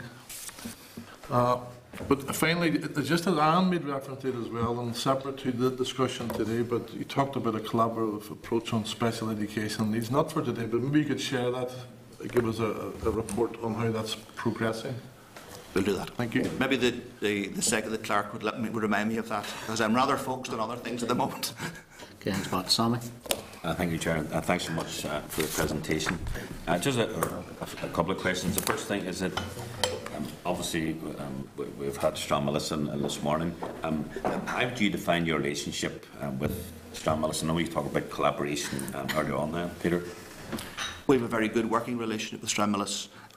My main point of contact for my work outside of St Mary's in terms of taking forward many matters is with Anne Hazlett. We meet regularly. We have joint projects together. We work together in different aspects. But we are different. You know, we're not the same type of institutions. We have a different view in the world in terms of our particular ethos and identity and the Stranmillis ethos and identity, which is not dissimilar, but it's different. But in broad terms, we work well with Stranmillis, and I in particular work very closely with Anne Hazlett. So that's all I can say. I want to bring on a subject which you've mentioned before, but I'm talking about the review and the future. It's about the Catholic Teachers Certificate. What is your present thinking on that then? Right, I was expecting this question, but I was sort of expecting it from the chair, because I did my homework and I see that the chair asked this question to the minister back in July. So I had an answer ready for it, Chair. So, but I'm addressing it to a different member. Now, I don't mean this in any way of a put down, but I have to say that the chair referred on that matter to this as an inequality. Now, I need to clarify that first and foremost, that this issue of the Certificate in Religious Education is not a matter of inequality. It's a matter of access, or as the panel say, an anomaly to do with fairness, and I accept that. You might be interested to know that at no time throughout this whole review did the panel ask us about the certificate. But they do cover the matter in section 4.24. So at no stage, this is the first time that anyone had asked me or St Mary's about this issue of the Certificate in Religious Education as part of this review. So in a sense, I thank you, Sammy, although I thought it was going to come from a different source. This course leading to a certificate is an occupational requirement as far as CCMS is concerned for teaching in a Catholic primary school. That's the legal basis of this. If it were not an occupational requirement, it would not be legal. So we offer this course. It's quite demanding. It's over a 3-year period. It involves a substantial amount of work for the students, but it's our view that it is critical that the students who graduate from St Mary's have this knowledge, the skills, the understanding and the capacity to be a teacher in a Catholic primary school. Now, in the final comments of my presentation this morning, I described St Mary's as an autonomous institution which is committed to a collaborative partnership with others. So, let me make it quite clear. If we can bring this uncertainty that is prevailing to an end and agree a way forward with the Minister, I would certainly like to address this issue directly with my colleagues at Stranmillis. I do believe that Stranmillis have two options in terms of taking this forward. One is to develop the certificate themselves, which I think would be very difficult in terms of staffing and in terms of the costs involved, or some collaborative way in which those students at Stranmillis who wish to achieve this qualification and wish to undertake this programme of learning could do so through St Mary's. I'm having exploratory discussions with Dr Hazlett, in fact, tomorrow afternoon about this. But I think it has to be understood that the issue can be resolved by collaboration. It cannot be resolved by coercion. And it will not be resolved by coercion. And just a final point, Chair, a quick point. You mentioned earlier on about the student international experience locally. But in terms of teacher training, could you maybe elaborate a bit on that then, Peter? Yeah.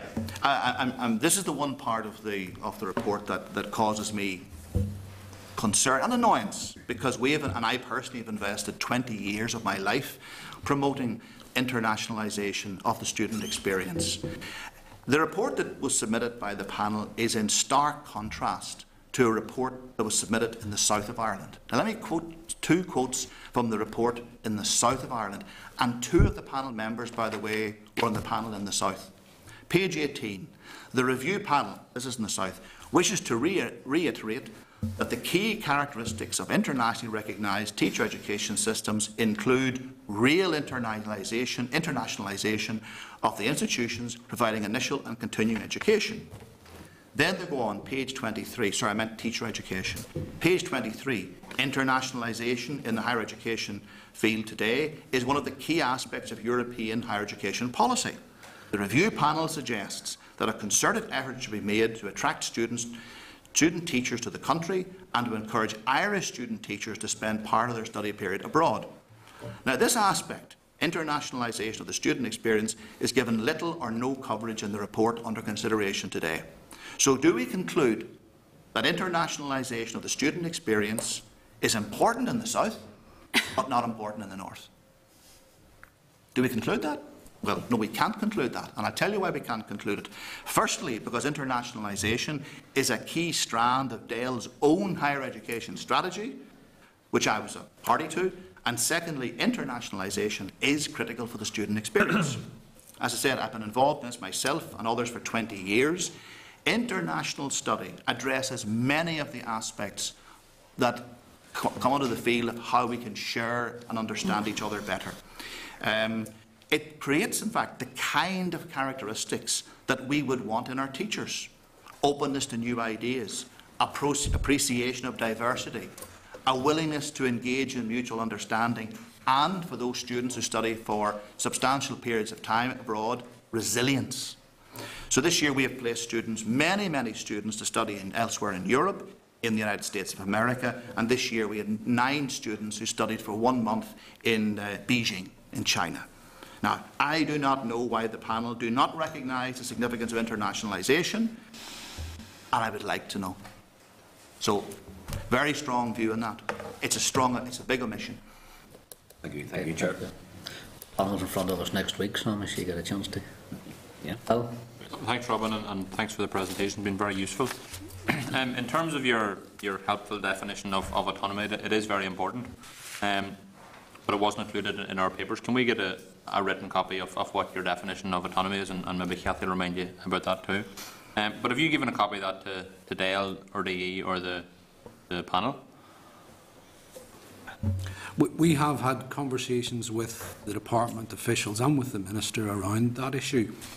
We have never submitted a set of principles around autonomy, but we have made it clear many times to the department what we mean by autonomy, and perhaps in the conversations that we'll have over the coming months, we will get a chance to explain exactly what our position on autonomy.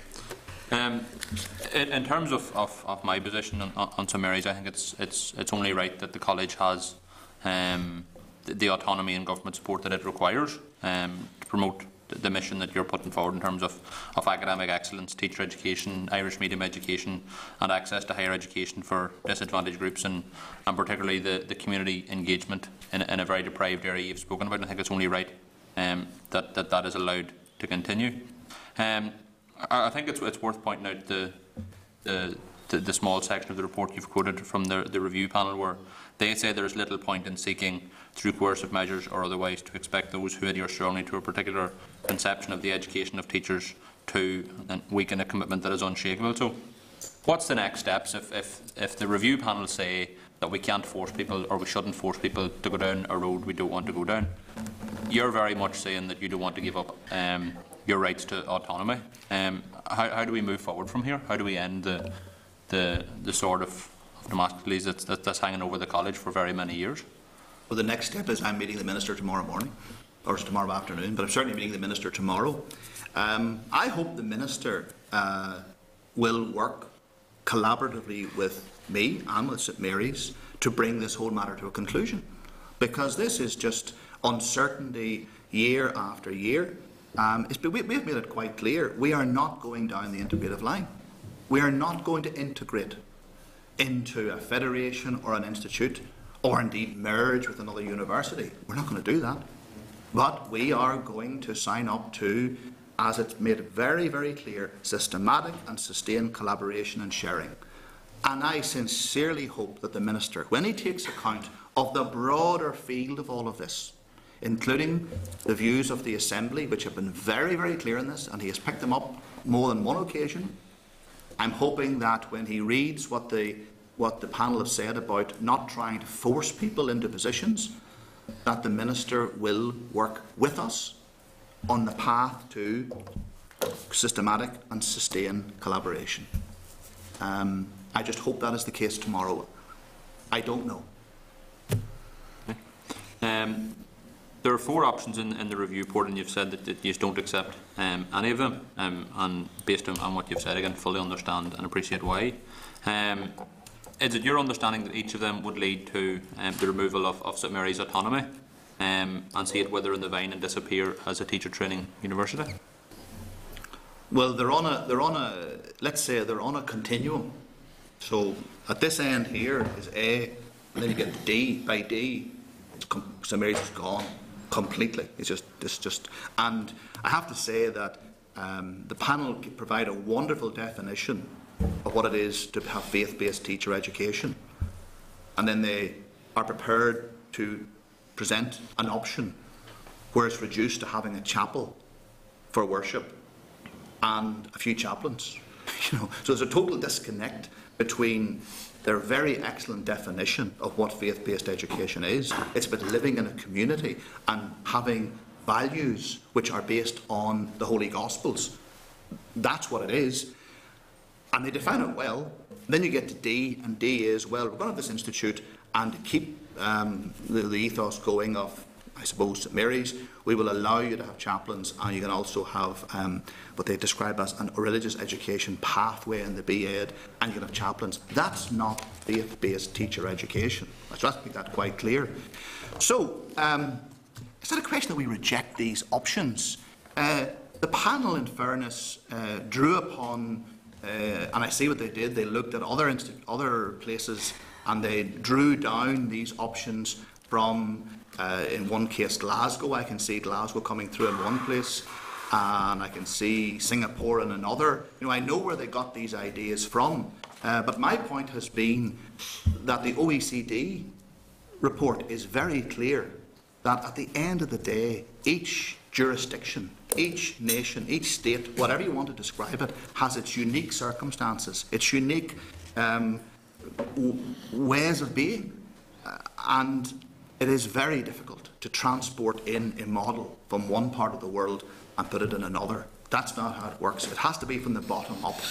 We have a particular education system here in the north of Ireland. It is what it is for the reasons that we all know, and our teacher education system should be building on that infrastructure, not trying to impose an infrastructure from Glasgow, or indeed from Dublin for that matter, or from Singapore or anywhere else.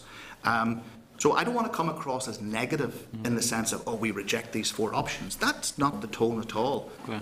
We're saying those 4 options were imported in on the basis of external circumstances. Here we're talking about a positive way forward, which is, I've described as collaborative partnership, which, may I say, reflects the underlying principles of the Good Friday Agreement, or indeed the St Andrews Agreement, where the principle involved was one of accommodation of difference. So we're asking for nothing other than the political system in which we exist, manifest in teacher education. Okay. And in terms of page 4 of your briefing, you mentioned the Premier when the Minister responded to a question I asked him. Yeah. Would you elaborate on that point and outline whether there's been any further discussions with the College on that point? Well, I have great concerns over that, because the Minister clearly has a number of levers over St Mary's. All ministers have levers over organisations that they fund. I mean, one lever, for example, is the number of diversified students. If the Minister decides, listen, I'm not prepared to give you those numbers anymore, well then St Mary's suffers a calamitous reduction in its income and may not be viable. But the other lever he has is to go back to the funding mechanism and remove those premia. Now, the point I'm making is those premia are in there for a very, very good reason. They're in there for a reason, because diversification was stopped by Lord Empey for reasons that I can understand. And it was Lord Empey who engaged with HEFGA, Higher Education Funding Council for England and Wales, saw what was happening in England and used the same method that was used in England to provide what is in fact, yes, a subsidy for small specialist institutions who are not permitted to grow. Now, if we could grow our business, we wouldn't need the premium. But if we're not allowed to grow our business, then there is another method of funding required, which is the premium.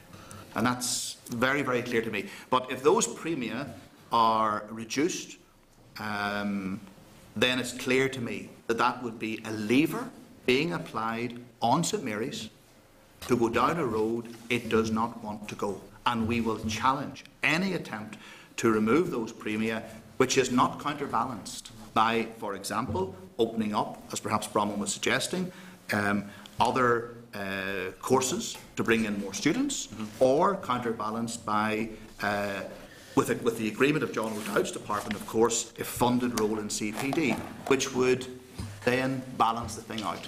But as we stand, the colleges need those premia, and he knows it, and I know it, and I hope that's not what tomorrow's conversation is about.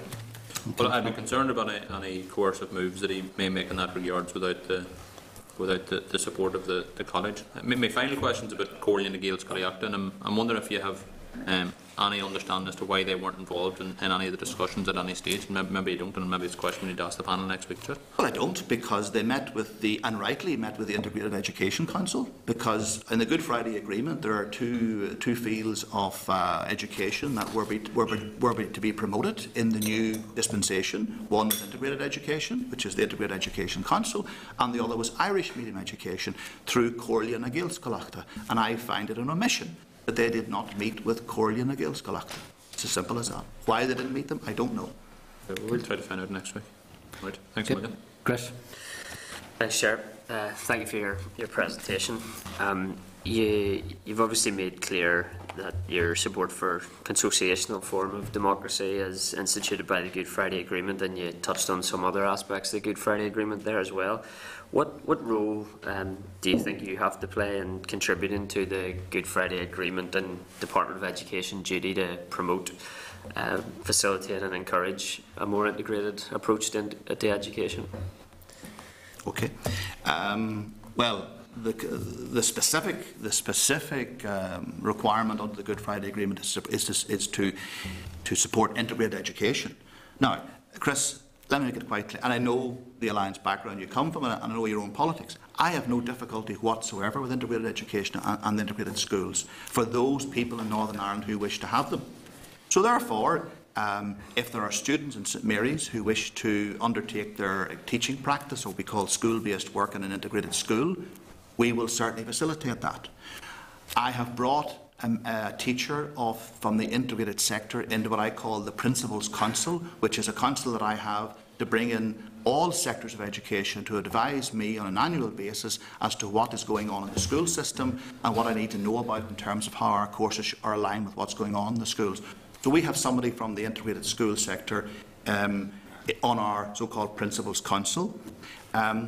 We will outreach in all means that are possible to engage with the integrated school movement, as long as it respects the fact that we have a different form of education, namely in the Catholic tradition. So this has to be about a mutual understanding.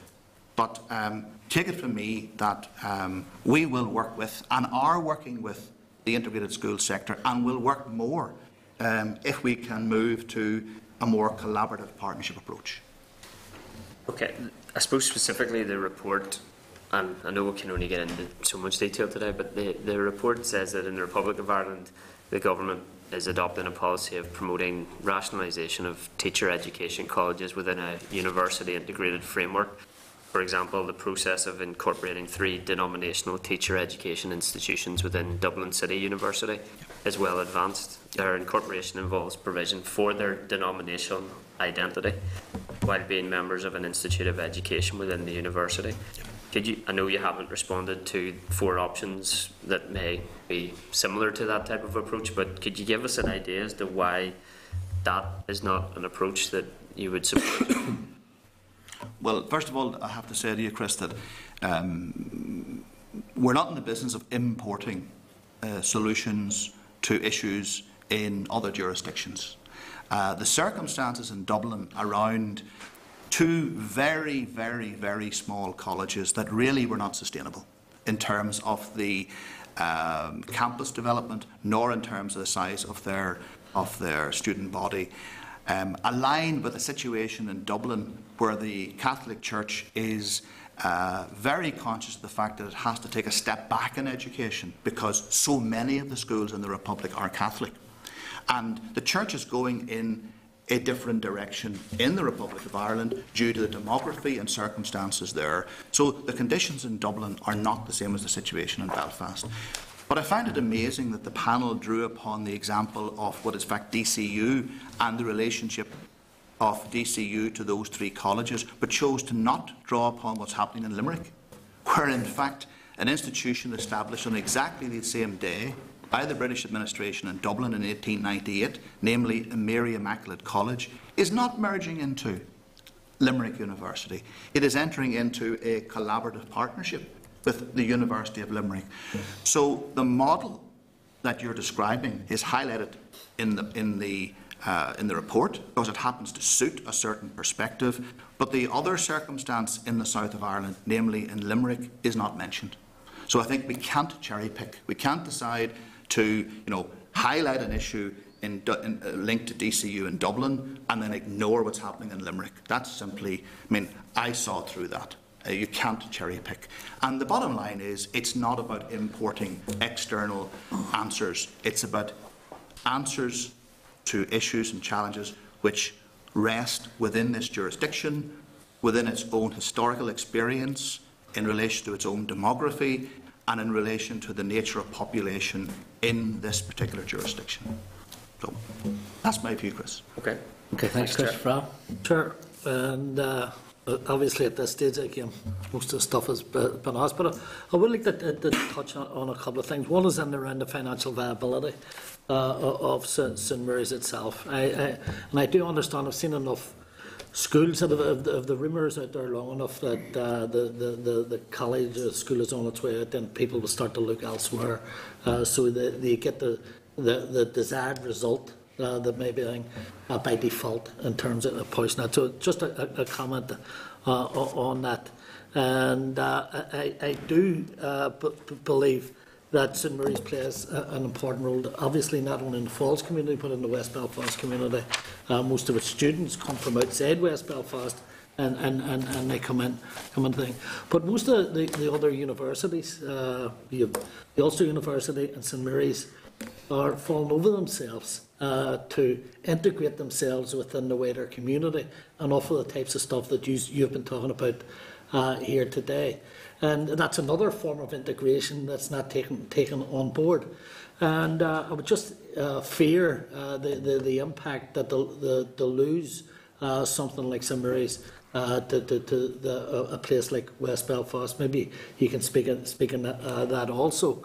But I think it's been quite clear from the outset of this thing, and over several inquiries over many years, that there has been an agenda at work in relation to the future of places like St Mary's, Stranmillis,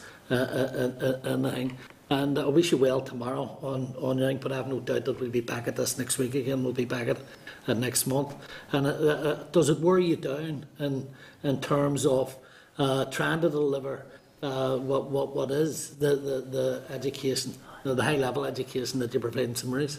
Well, I'm going to ask Brian to fill the committee in on the financial viability status of St Mary's. But I'll just make some very brief preliminary comments. I am not worn down. I'm energised by this because I have right on my side.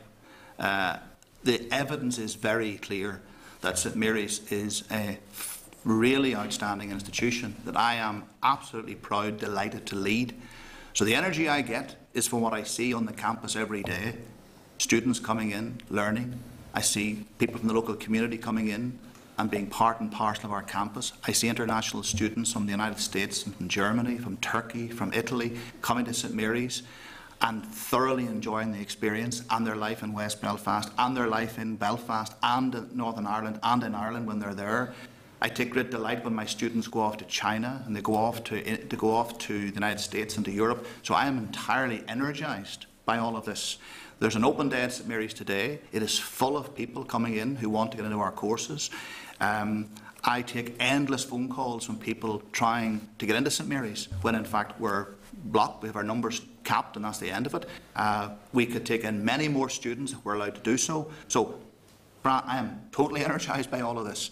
I don't like the fact that I have to put so much of my energy into this issue here, and I hope tomorrow, I have more hope perhaps than perhaps you might have on this. I sincerely hope that tomorrow we can come to an understanding with the Minister that this has to come to an end and that we bring finality to it. He understands our position.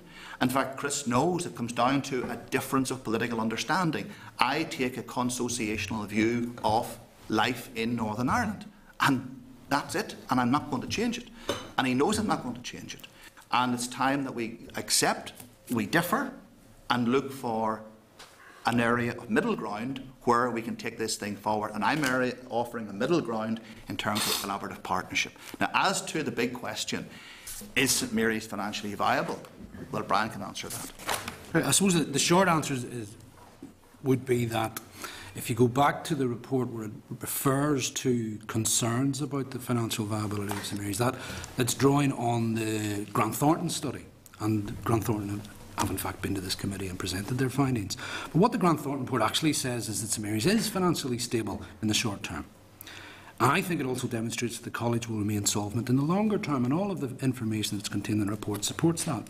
It's only in relation to some sensitivities introduced by Grant Thornton that viability would be challenged. And our contention would be that if these sensitivities were applied to any university or college, they too wouldn't be viable. And we're saying that actually the viability assessment, if we use the Funding Council's HEFCI's criteria for assessing viability, the college would be viable. And I'll go into a little bit of detail. So, as I say, the issue is raised in this panel's report drawing on the Grant Thornton study, where it raised a number of concerns about financial viability. If you look at the remit of Grant Thornton, a number of things, they were asked to do a number of things. They were asked to consider the financial stability of the colleges and to look at future sustainability. In relation to stability, what does the study actually say? The report concluded that the colleges were currently financially stable. That's what it actually says. It noted that the colleges are dependent on core funding and on tuition fees. I thought that was self-evident of any college. Of course, we are dependent on core funding and tuition fees. How could it be otherwise? In relation to sustainability, it looked at longer-term viability. And I think that Grant Thornton used a very narrow definition of sustainability. It simply considered projected surpluses and deficit. And I'll come back to that definition in a moment when I conclude. Grant Thornton said in their conclusions that the college is likely to be financially stable in the short term. They concluded that the college would maintain positive reserves and cash balances throughout the 10-year period covered by the projections. Let's be clear. Grant Thornton concluded that under the present arrangements, St Mary's will remain solvent for the foreseeable future. That's what it actually says in the Grant Thornton report. It does not say we're not financially viable. It has been repeated to us and reported to us many times that Grant Thornton said St Mary's isn't viable. I would suggest that you read the report in detail. It does not say any such thing. Grant Thornton concerns relate to what they call sensitivities. What they're actually saying is that if funding were greatly reduced, or if student numbers were drastically cut, then viability would be challenged. That's not the same as saying that a college is not financially viable. I think it's self-evident that massive reductions in funding or student numbers would challenge the viability of any institution. It's only by introducing these doomsday scenarios that Grant Thornton were able to raise concerns over the college's financial viability. If you actually look in relation to that, and the fact that this would apply to any institution, if you look at the English Funding Council's most recent assessment of financial health of universities and colleges, it actually says the risk of public funding constraint and uncertainty about student recruitment could result in increased volatility of financial performance. In other words, the sensitivities described by Grant Thornton apply to the entire sector. It is simply a statement of fact to say what they say. And if I go back to their definition of sustainability and my concerns about their narrow definition, we raised concerns with the department at the outset of the Grant Thornton review about the definition that Grant Thornton were using. We proposed that they use the definition based on the Funding Council's assessment of sustainability. And how do they assess sustainability? They look at key indicators of financial performance. They look at liquidity, cash flow, surplus or deficit position, they look at staff costs, they look at affordability of borrowing, and they look at level of reserves. Under this definition, how would St Mary's be assessed?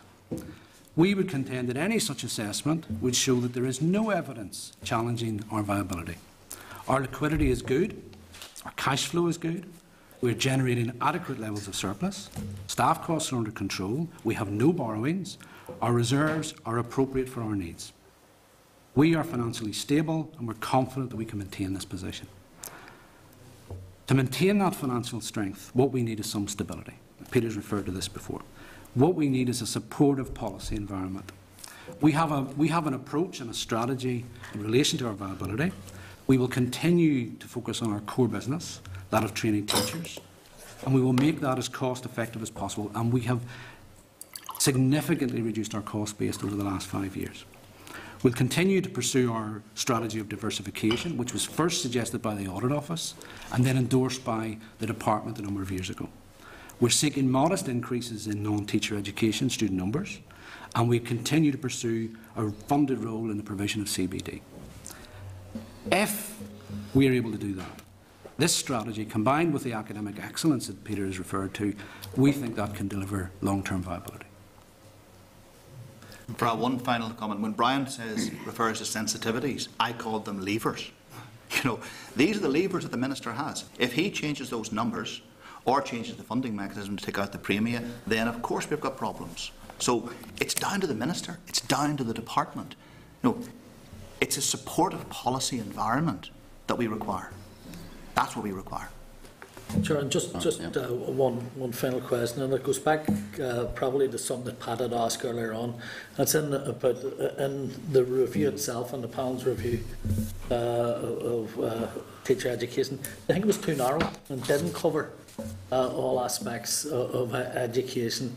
And I'm saying that in the terms of Irish medium education. I'm also talking about that it didn't look at the impact that the removal of institutions like St Mary's from its locality would have on that community or the wider community. Because the remit was incredibly tight. And I remember that former member Jim Allister was very clear about that at the very start and questioned the remit as being much too narrow for a matter which embraces a whole aspect of life. Chair, got to probably possibly finish on a very light and humorous note. Still good. No, okay. Still good another member to go. I'll come back to that in regard to that matter. We'll keep that as a highlight. Please do. That's the one came to mind. Alistair? Yeah, we're going to wait for the humour in a few minutes' time. Sir. Just one issue, and it shouldn't take too long. The panel had talked about the issue of common admissions, and it's been raised before in this committee and by the Minister about perhaps the disadvantage of Mills is that because you don't go through the UCAS system.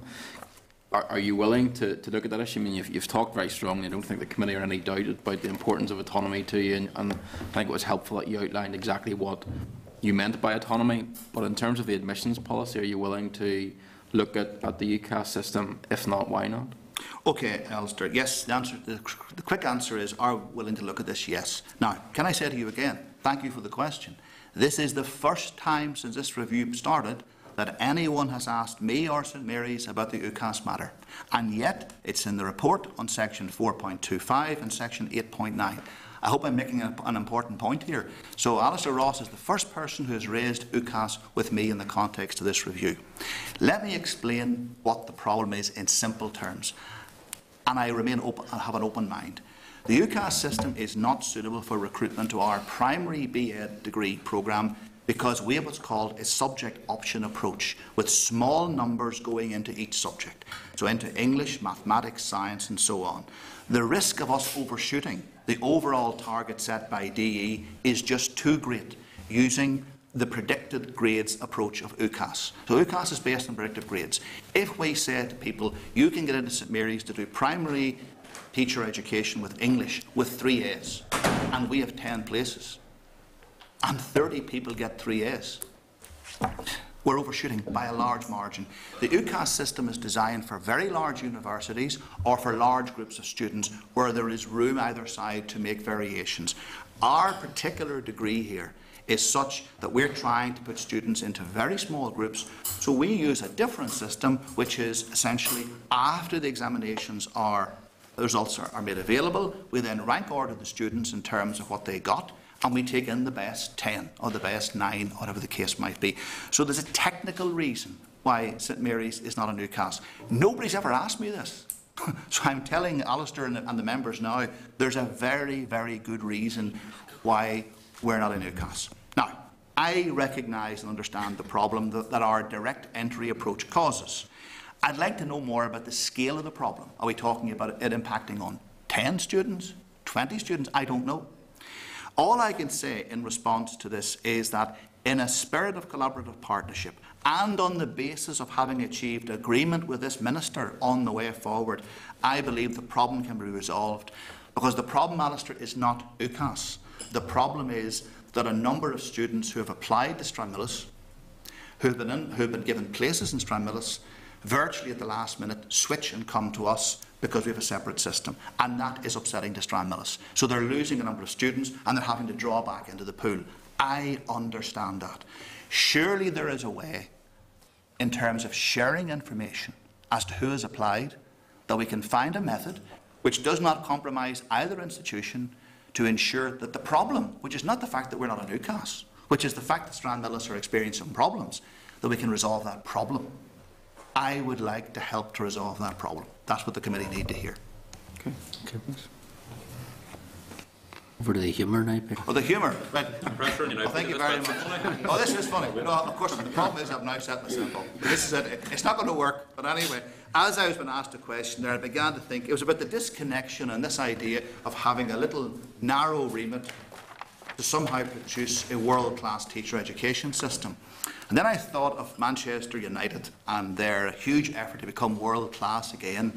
And I can just imagine the reaction of Louis van Gaal being told by the management of Manchester United, you're only allowed to fix the infrastructure, the training ground, the playing kit. You're only allowed to fix that. You're not allowed to touch the provision, which is the players.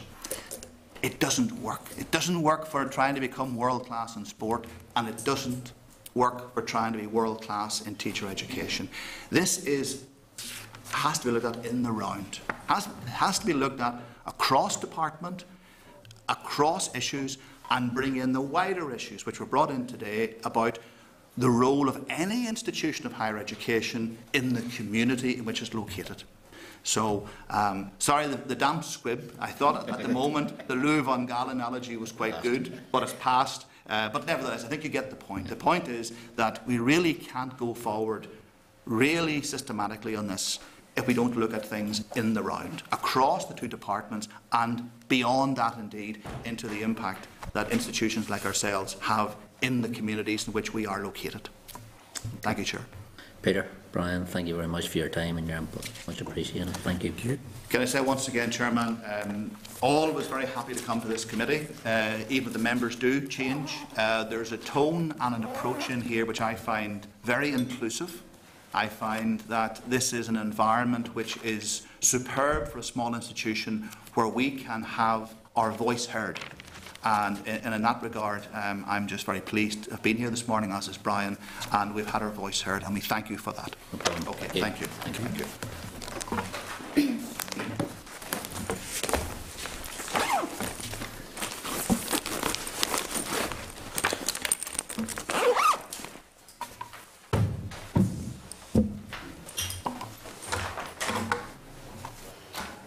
Okay, members, we'll move on to our next briefing in regard to teacher and education infrastructure, and that's a briefing from the Open University. Their briefing is at page 167 of your packs. And can I just welcome Mr. John Darcy, Director, and Dr. Gwyneth Owen Jackson, the Subject Leader for Design Technology, PGCE, Faculty of Education and Language Studies. John, Gwyneth, you are very welcome, so over to yourselves. Chairman and members, thank you very much for the warm welcome. We're very pleased to be here to comment on those aspects of the International Panel's report which refer explicitly to the place of the Open University here in Northern Ireland within teacher education. I'm particularly pleased that Gwyneth is able to join me today, Chair, because of her expertise within the realm of teacher education, but also she has a wider UK role across Northern Ireland, Scotland, Wales and England, and I think that perspective would be of interest to members today. You've seen our paper, so I'll not go through it, Chair, but maybe if I just highlight some of the threads that are within it. We were pleased that the International Panel recognised the unique role that the Open University has in higher education in Northern Ireland, and particularly within teacher education. And the strands that they highlighted in terms of the university being a world-leading flexible distance learner, I think is important, and what they were saying in the report and indeed in their discussions with ourselves, that we need to ensure that Northern Ireland has access to that sort of flexibility. Given the range of schools in rural, semi-rural and urban areas, that there is capacity and content for teachers to engage and to increase their skills levels. And of course that means, if delivery members will be familiar, extends from BBC television programmes, which are no longer very late at night, but are now the bigger productions like Bang Goes the Theory and 1 Hour to Save Your Life, right through to using smart devices like what you have in front of you this morning. I suppose the other thing that the university has been very good at, as well as providing high quality undergraduate and postgraduate provision, is the extent of open educational resources that we make available to the general public. And certainly a point that the International Panel picked up was that there's great value in that resource being made available to teachers in their classrooms as they develop their careers. A lot of that, Chair, is free, anyone can access it. But if a teacher wants to improve their skills level, for example in STEM or in business and management, there are free materials there that can assist them before they move on to a more formal process of continuous professional development. And that was the other strand that the International Panel focused on. The university still has a strong postgraduate level of provision, master's courses, as well as undergraduate courses. We no longer do the postgraduate certificate of education per se, but we still have a lot of accredited courses there, which I think meet the needs of teachers throughout Northern Ireland, because the teaching profession is it's career-long learning. What you learn in your university or college needs to be refreshed because of the different challenges facing teachers in the classroom. So, Chairman, that really highlighting the issues that the panel has picked out with ourselves. We were pleased to be part of the engagement. We were pleased that they recognised the uniqueness the university has, and we look forward to the conversation we have about the role that the Open University may play in whatever system is decided upon in due course. I suppose, John, really the question is, from the Open University's perspective, of the 4 options, have you a preferred model? Do you see anything that's best fit for you? Or we wouldn't have a preferred model, Chair. I think that's really a matter for the existing institutions and the Minister and the Department. We're very much an open university and we're open to collaboration, so whatever shape or form the emerging infrastructure takes, we would be very happy to work with the system. I think the fact that we're not a bricks and mortar university as such, we have technologies, we have approaches which I think could blend in any of the options that are there. And we look forward to working with our partner universities and colleges in the future. We already do that to a significant degree. In the last year, we've worked closely, for example, with Queen's University in FutureLearn, which is providing free online higher education right across the globe, and that's been a very rewarding experience for us, because it's increased that bond between ourselves and Queen's here in Belfast, and we would see that as a good working model for moving forward. Yeah. Gwyneth, I suppose in your role with the UK perspective onto this, how do you find this approach into teacher training in Northern Ireland compared to the rest of the UK? There are, of course, very specific elements to the Northern Ireland provision, but I think you're probably aware Wales is also looking at the structure that it has, because I think they are trying to, in a way, do what you're doing, and that is look at the structure, try and get the most efficient, high-quality provision that they can. So Wales is also looking at the structure, but perhaps from a different perspective. Scotland, of course, has always had a separate education system, and their teacher education provision doesn't run along the same lines as it does in England, Wales and Northern Ireland.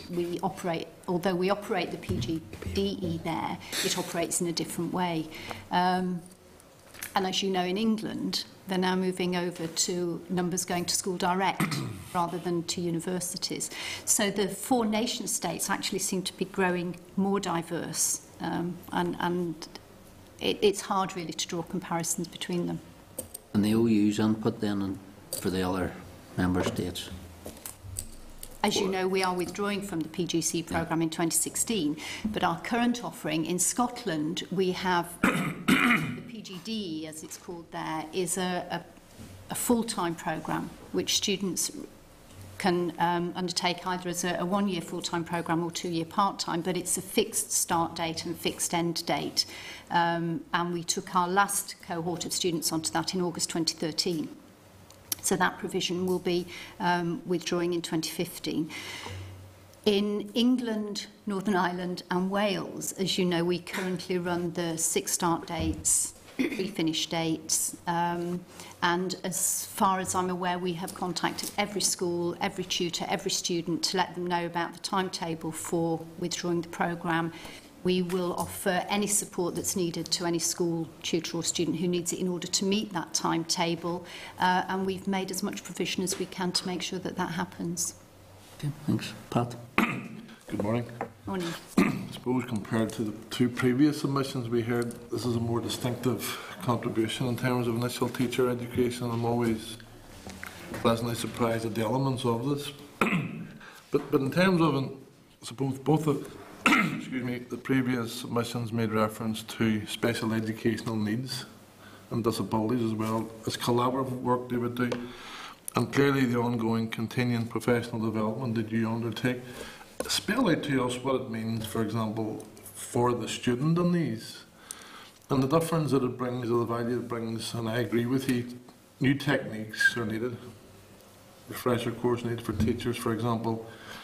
Chair, something comes up continuously at the all-party group on disability, where children or teachers are not in a position to have the telltale signs of someone with a learning disability or is slower in the class. How that helps and assists a teacher's progression in their job? I suppose, Pat, we have a slightly different view on that to other institutions, in that we have a particularly high proportion of students with a disability studying with the Open University. The figures we had last year in Northern Ireland were 13% of our student body had declared a disability. So in terms of us making sure that we engage with those students appropriately, we do put a lot of effort into both our student services and our academic staff development to ensure that we are meeting the needs of those people. So I think we approach it in a slightly different way, and we would be very happy in terms of a staff development perspective to work with the other institutions in Northern Ireland to share those experiences. But in terms of content, Gwyneth, would you want to comment on any particular modules or structures we have? Yeah, I just want to say as well, I think John was referring to the general student body in Northern Ireland. We have had and we do have students with disabilities who've gone through our teacher training programme. I mean, I personally have had a student qualify recently with cerebral palsy.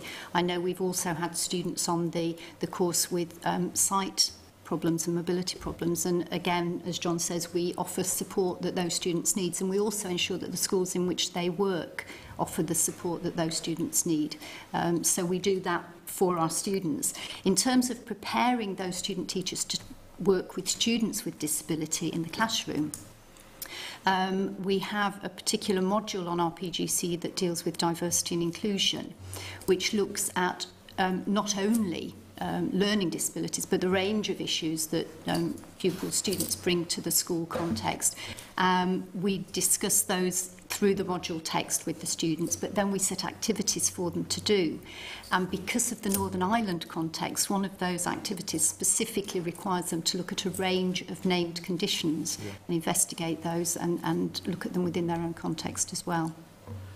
It'd be useful if you could share some of that information, specifically on the named conditions, for example, or the physical or learning disability. But also, you made reference, John, to the free modules available on continuous professional development. Would they be at this level as well, refresher courses for teachers on different types of subject matters? Not so much refresher as such, Pat, but the content could be seen as adding to the skills and competency levels that a teacher would have.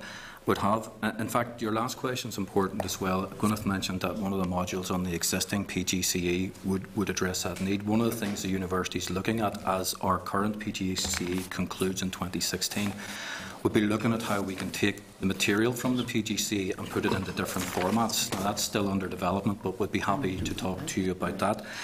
In terms of the extent of the information we have, our own OpenLearn website is a bespoke website that any member of the public can go on to.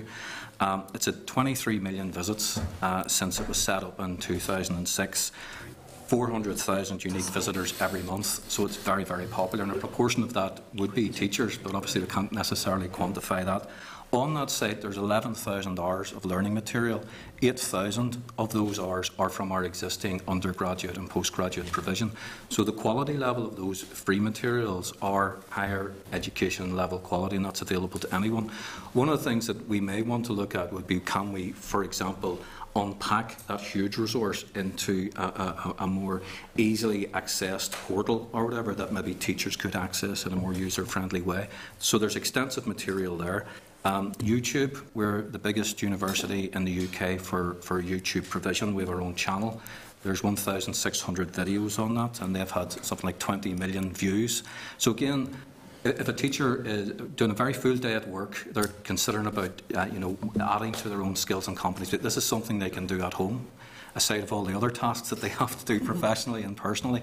But I think the strength we bring, Pat, with those free materials is that flexibility, that you don't necessarily have to travel down a road to go to an institution or even to pay a fee to sort of extend your knowledge in a little way. We would see this informal learning as a very useful pathway to assist teachers onto a more formal CPD programme with any of the providers here in Northern Ireland, and you will be aware there's excellent quality across all the universities and colleges. Thanks very much, John. Maybe at a later stage, I know we're quite busy in the schedule of the committee, we might get a walk through some of these modules, at some stage. I think we have a visit scheduled in the new year, and we'd be very happy to do that. Great idea, Pat. It's all very well talking about mobile devices, but it would be good actually to take you through some of them. And one thing we'd like to do is perhaps bring some students into that experience as well. And can I just say, you might want to note when you do that visit that on our OpenLearn we have got a module on inclusive education and one on understanding dyslexia and teaching dyslexic students, so you might want to look at those in particular. Thank you very much. Sammy? Thank you, Chair, and thanks for the presentation so far. John, you had mentioned earlier on, I know that, about the future search and your collaboration with Queen's University. And maybe expand a wee bit on that. Yeah, FutureLearn, we were the first, I suppose, European university to jump into this thing called MOOCs, Massive Open Online Courses. They've been in development over the last 5 years, largely in Canada and America. And basically, Sammy, the idea there is that any member of the public can click onto one of those courses. Typically, it's 2 or 3 hours per week for maybe 13 weeks. You don't get a qualification, but you learn some information. So our Vice-Chancellor, who I think many members have met, I suppose took a very bold step about 1.5 years ago and convinced the university to set up a wholly owned company called FutureLearn.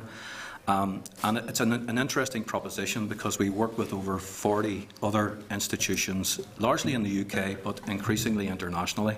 And what we do with those institutions is we take their content and their teaching expertise and put it in a format that people can access over the internet. The relationship with Queen's, their first programme was on critical listening skills for sound production. which was quite a technical course coming out of their Sonic Arts Research Centre. It attracted thousands of interested people. Second course, I think, was on public space. So we have Queen's in Belfast, Trinity College in Dublin is one of our partners as well, University of Glasgow, University of Southampton. But interestingly, one of the newer developments has been the inclusion of the British Library and the British Council. And some of the programmes we're taking forward with them is, English as a second language, so internationally. So there's a lot of mileage there. We have enrolled students from right across the world. We enrolled more students in our first day with FutureLearn than we did in our first year as the Open University. I think we had a huge number roll up. So it's been a very successful proposition. I think the good thing is it's getting people to use technology that's available to increase their learning. We also, as is separate to FutureLearn, Sammy, but we introduced about a year ago our own OU Anywhere app, which means if you have a Kindle Fire, an Apple device, an Android device, all of your course materials will be personal to you on that. So once you've got them downloaded, all your course materials are there, your assessments, your assignments. And one of the challenges we think we need to do for a region like Northern Ireland is making sure that our population becomes digitally skilled, because all workplaces are becoming increasingly more digitally skilled. Our teachers need to be digitally confident in terms of taking that sort of learning forward. So certainly FutureLearn's been a great adventure for us, but importantly building those strong collaborations with other universities. And I think the experience we've had with Queen's, and I think they've had a positive experience of us as well, is something that we could easily mirror, not just in the space of teacher education, but in other aspects of higher education as we move forward. Because we have I suppose we've invested a lot in technology, we have the people expertise as well, and for a place this size, it would make sense for us to work more closely moving into the future. So John, do you see that, maybe it's a question to Gwyneth, in terms of developing, the smart apps, the FutureLearn? Do you see that as an opportunity for development in terms of initial teacher education in the future? Well, as John mentioned earlier, the PGC is not due to be withdrawn until 2016. So obviously at this stage we're currently negotiating what is going to happen to those materials. We certainly hope that there will be some possibility that some of those materials will go onto the OpenLearn website and be freely available to anyone. But I can't, obviously I can't at the moment say yes, that is definitely what is planned, because negotiations are still ongoing. Thanks so much, Phil. Thank you, Chair. Thanks, Robin, and thanks for your presentation. I have looked through your FutureLearn thing, and there's a number of very useful informative courses in there. So I think the big challenge is getting the message out, particularly in the deprived communities where people want to improve themselves but can't necessarily afford the course. So I wish you well with that. But in terms of continuous professional development, what sort of demand is there amongst our teaching population for CPD? We think there's a fairly healthy demand, Phil. Just with the Open University ourselves, we have 52 teachers on postgraduate courses this year. So that's quite a healthy number for a smallish university like ourselves. So I think there is demand out there. The nature of curriculum change, the nature of the employability space as well. I think teachers are continually wanting to increase their skills base, their competencies and their confidence. So certainly in Northern Ireland I think there's a strong appetite for it, and obviously we would like to explore what demand is there for different sorts of subjects. But I suppose where we can bring a little bit of added value, Phil, would be in a lot of those free materials. They could be almost a primer for people really to think about where they want to extend their formal professional development. For example, an aspiring teacher who may want to be a principal or vice principal over time, we do have a lot of content there from the Faculty of Business and Law in terms of leadership and management, which, although schools are very different, there's a commonality to those skill sets which we think people would be interested in. So I think there's a strong demand there. And in terms of us moving towards a world-class education system, we've got to be serious about continuous professional development to ensure that we do that over time and in a planned way. And do you work with any of the the teacher trade unions to try and better promote these schemes, or how do you get the message out to teachers? I think it's always a work in progress for us, Phil. We obviously work very closely with the University and College Union, which would represent most of our own staff, but we do, I would be at a number of events with INTO, UTU and so forth. So I think there's an onus on us as a university to get that good news story out there. We've just introduced a new Northern Ireland website for the Open University, which we think is much more user-friendly, and there's more information on that. And we'll be adding links to those sorts of materials over time. So we know we have a job of work to do there. We're very happy to engage with communities. We have a strong relationship with libraries. We do very frequent open near you events. I think we were in Carrickfergus and Ballymena over the last number of weeks. So we're very open to going out and doing demonstrations and talking to people. I suppose as technology moves on, devices like this are becoming much more common in households. There is always going to be an issue over access to broadband. Hopefully that will get resolved over time, but I think the fact that you don't have to go and buy a book is a great start for people. And some of the books that we have on, for example, the iBook store, they have embedded video, embedded sound. So to get people over that sort of confidence step and get them, Peter in his presentation talked about being excited and energised. We think this is a good way to, crack things like building confidence for teachers in subjects like science and STEM and IT and mathematics. I think in terms of the app that is used, I think there certainly are problems with broadband in rural areas, but I think people can bring their, and I'm not saying this is a solution, I think everybody should have broadband, but people can bring their devices to the likes of a library or somebody else's house and download the resources, and then it remains on your device. In terms of identifying the demand amongst teachers for CPD, has a survey ever been carried out to try and ascertain what the level of demand is? Open University hasn't done its own survey, but we have looked at the GTCNI survey, Voice 2010, and we've looked at from that survey, we've tried to identify some of what we've called hot topics that the majority of teachers perhaps identified as areas that they might want to follow in any CPD programme, and we're looking at that alongside what we have available to see where the match is and where we can develop some of those resources. And one of the things this committee has looked into is the whole issue of careers, and I'm sure you're aware of that, and we've called for some or better work to be done in terms of CPD for career teachers. Is that something that the Open University offers at the minute, or is it something you're considering doing? Yeah, employability and careers education is a very strong topic within the Open University at the minute, and we're contributing to the ongoing discussions with the department on how that can be improved. I suppose for most of our students, Phil, we have a different sort of cohort. The average age of an Open University student is 29, so many of them will have already Sorry, I'm talking about careers. Careers teachers. Yes. Certainly I think that experience would be helpful for them. We contributed to the careers review, which the former committee, I think, chair overtook last year. So we'd be very happy to contribute in any way there are experience. We do work very closely with sector skills councils and employer groupings just to get a sense, I suppose like every university, and where we need to make changes to our courses to make them much more employer focused. So we would be very happy to engage with careers teachers and their organisation. Sorry, I'm not 100% sure, but I'm pretty certain that we have got some units on Open Learn that are to do with careers education in schools. We can check that for you. Provide the detail on that. Yeah. Okay. Gwyneth, John, thank you very much for your time. Thank you very much, Chair and members, and we look forward to welcoming you to the Open University in 2015, which isn't that far away. Thank you. Okay, thank you. Members, we agreed last week that we would take, because of the 5 presentations, we would take a comfort break, so I propose we suspend to 1:45. Good idea. 5 minutes. Is the Northern Ireland Assembly, Committee Room 29.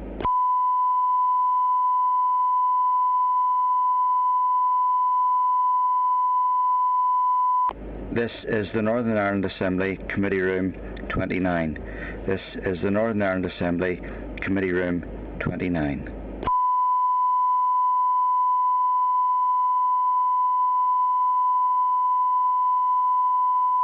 This is the Northern Ireland Assembly, Committee Room 29. This is the Northern Ireland Assembly, Committee Room 29.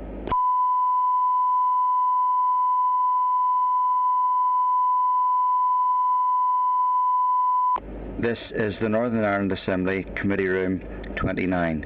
This is the Northern Ireland Assembly, Committee Room 29.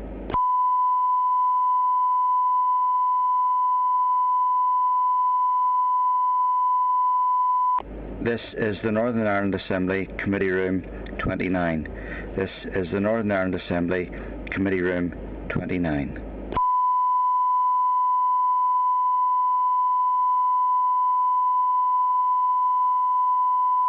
This is the Northern Ireland Assembly Committee Room 29. This is the Northern Ireland Assembly Committee Room 29.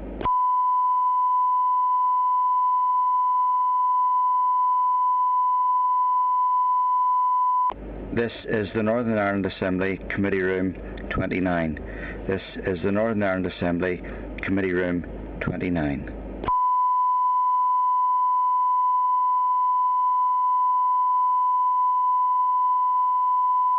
This is the Northern Ireland Assembly Committee Room 29. This is the Northern Ireland Assembly Committee Room 29.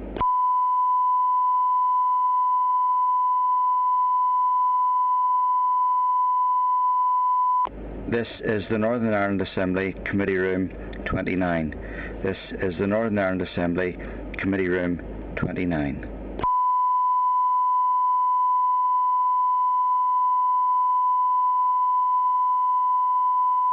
This is the Northern Ireland Assembly Committee Room 29.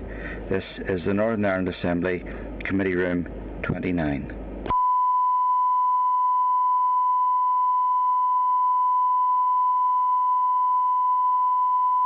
This is the Northern Ireland Assembly Committee Room 29. This is the Northern Ireland Assembly Committee Room 29.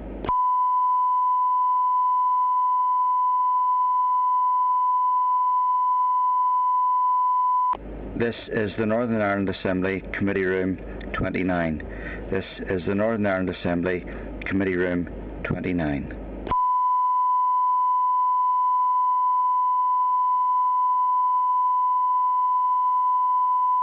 This is the Northern Ireland Assembly Committee Room 29. This is the Northern Ireland Assembly Committee Room 29.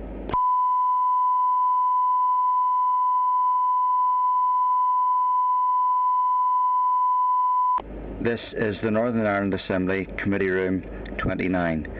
This is the Northern Ireland Assembly Committee Room 29.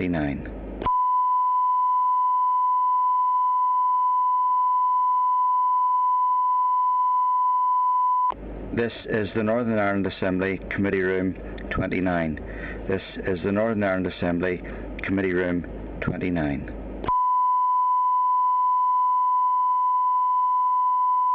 This is the Northern Ireland Assembly Committee Room 29. This is the Northern Ireland Assembly Committee Room 29.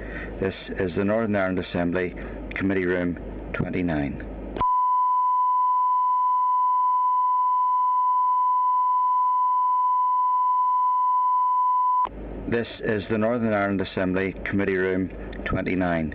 This is the Northern Ireland Assembly Committee Room 29.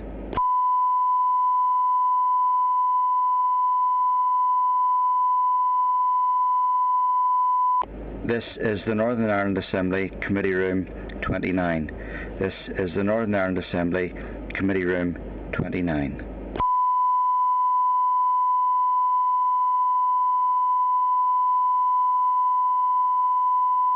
This is the Northern Ireland Assembly Committee Room 29. This is the Northern Ireland Assembly Committee Room 29.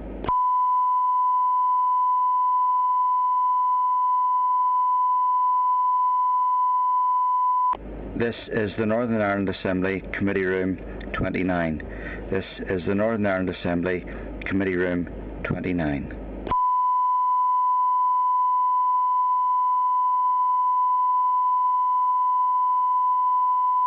This is the Northern Ireland Assembly Committee Room 29. This is the Northern Ireland Assembly Committee Room 29.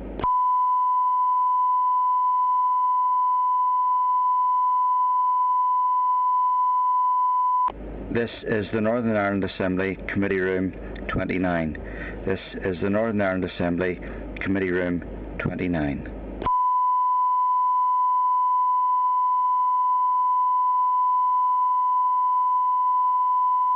This is the Northern Ireland Assembly Committee Room 29. This is the Northern Ireland Assembly Committee Room 29.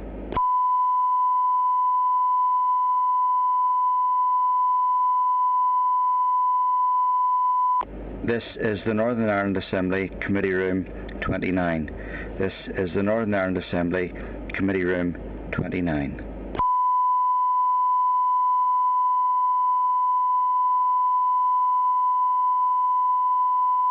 This is the Northern Ireland Assembly Committee Room 29. This is the Northern Ireland Assembly Committee Room 29.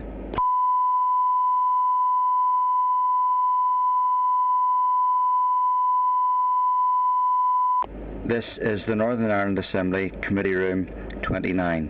This is the Northern Ireland Assembly Committee Room 29.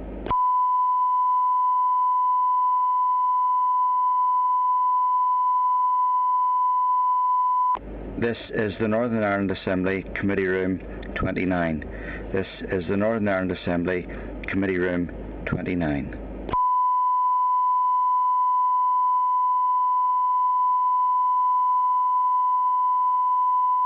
This is the Northern Ireland Assembly Committee Room 29. This is the Northern Ireland Assembly Committee Room 29.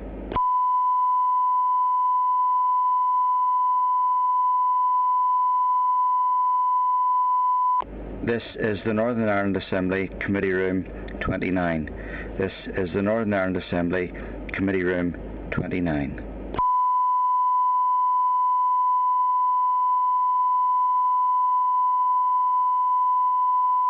This is the Northern Ireland Assembly Committee Room 29. This is the Northern Ireland Assembly Committee Room 29.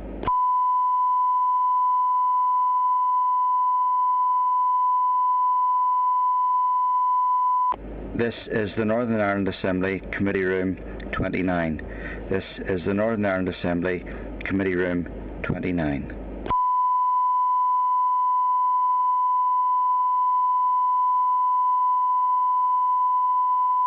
This is the Northern Ireland Assembly Committee Room 29. This is the Northern Ireland Assembly Committee Room 29.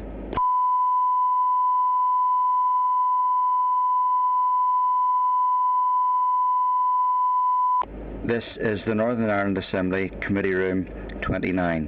This is the Northern Ireland Assembly Committee Room 29.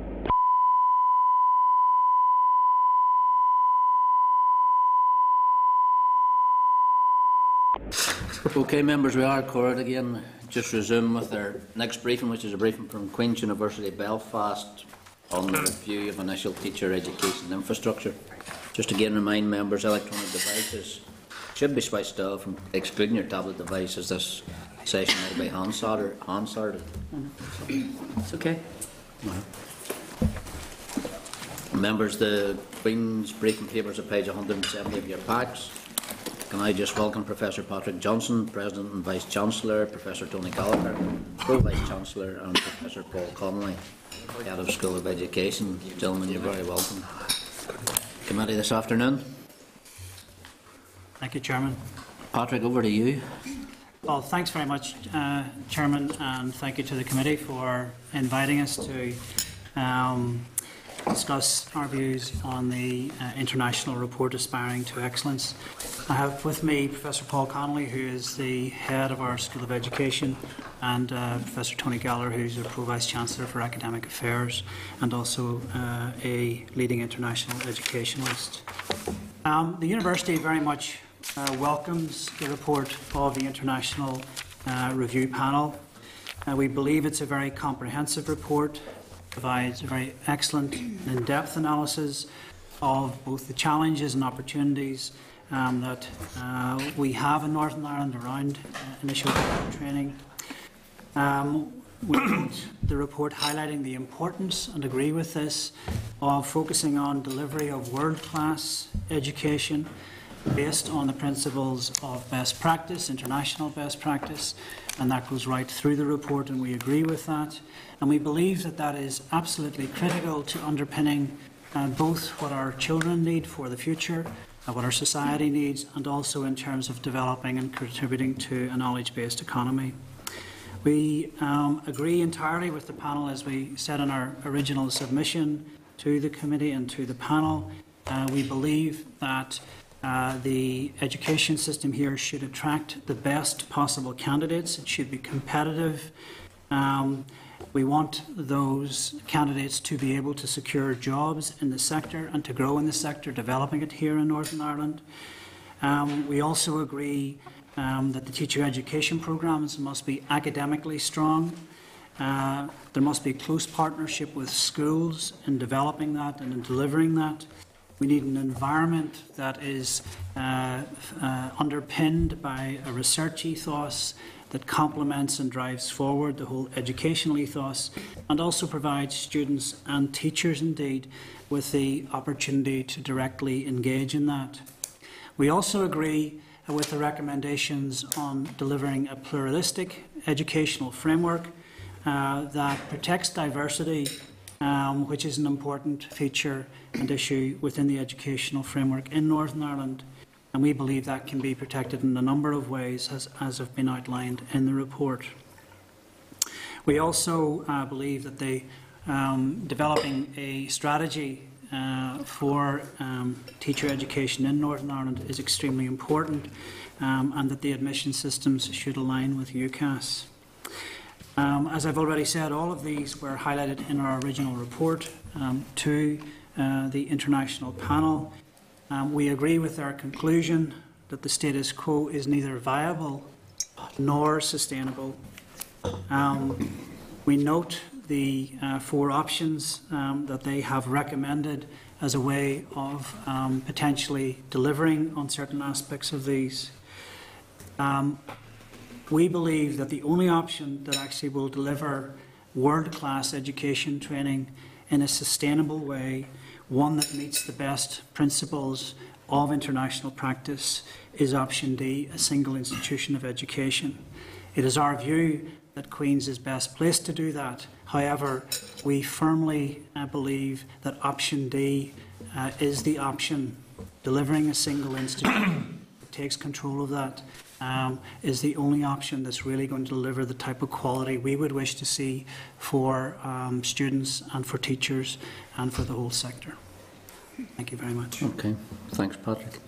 I suppose the question asked some of the other presenters, do you believe there was an openness of mind going into this review by the Minister and the Department, or is there a predetermined outcome? I believe there was an openness of mind in terms of the whole review process. When you read the report, certainly the report itself is very open and very comprehensive. I think the fact that the report brings 4 options to the table for discussion underpins that openness. So I do not believe there was any prejudged way forward prior to the commencement of bringing this panel together, and I think the report itself speaks to that. Okay.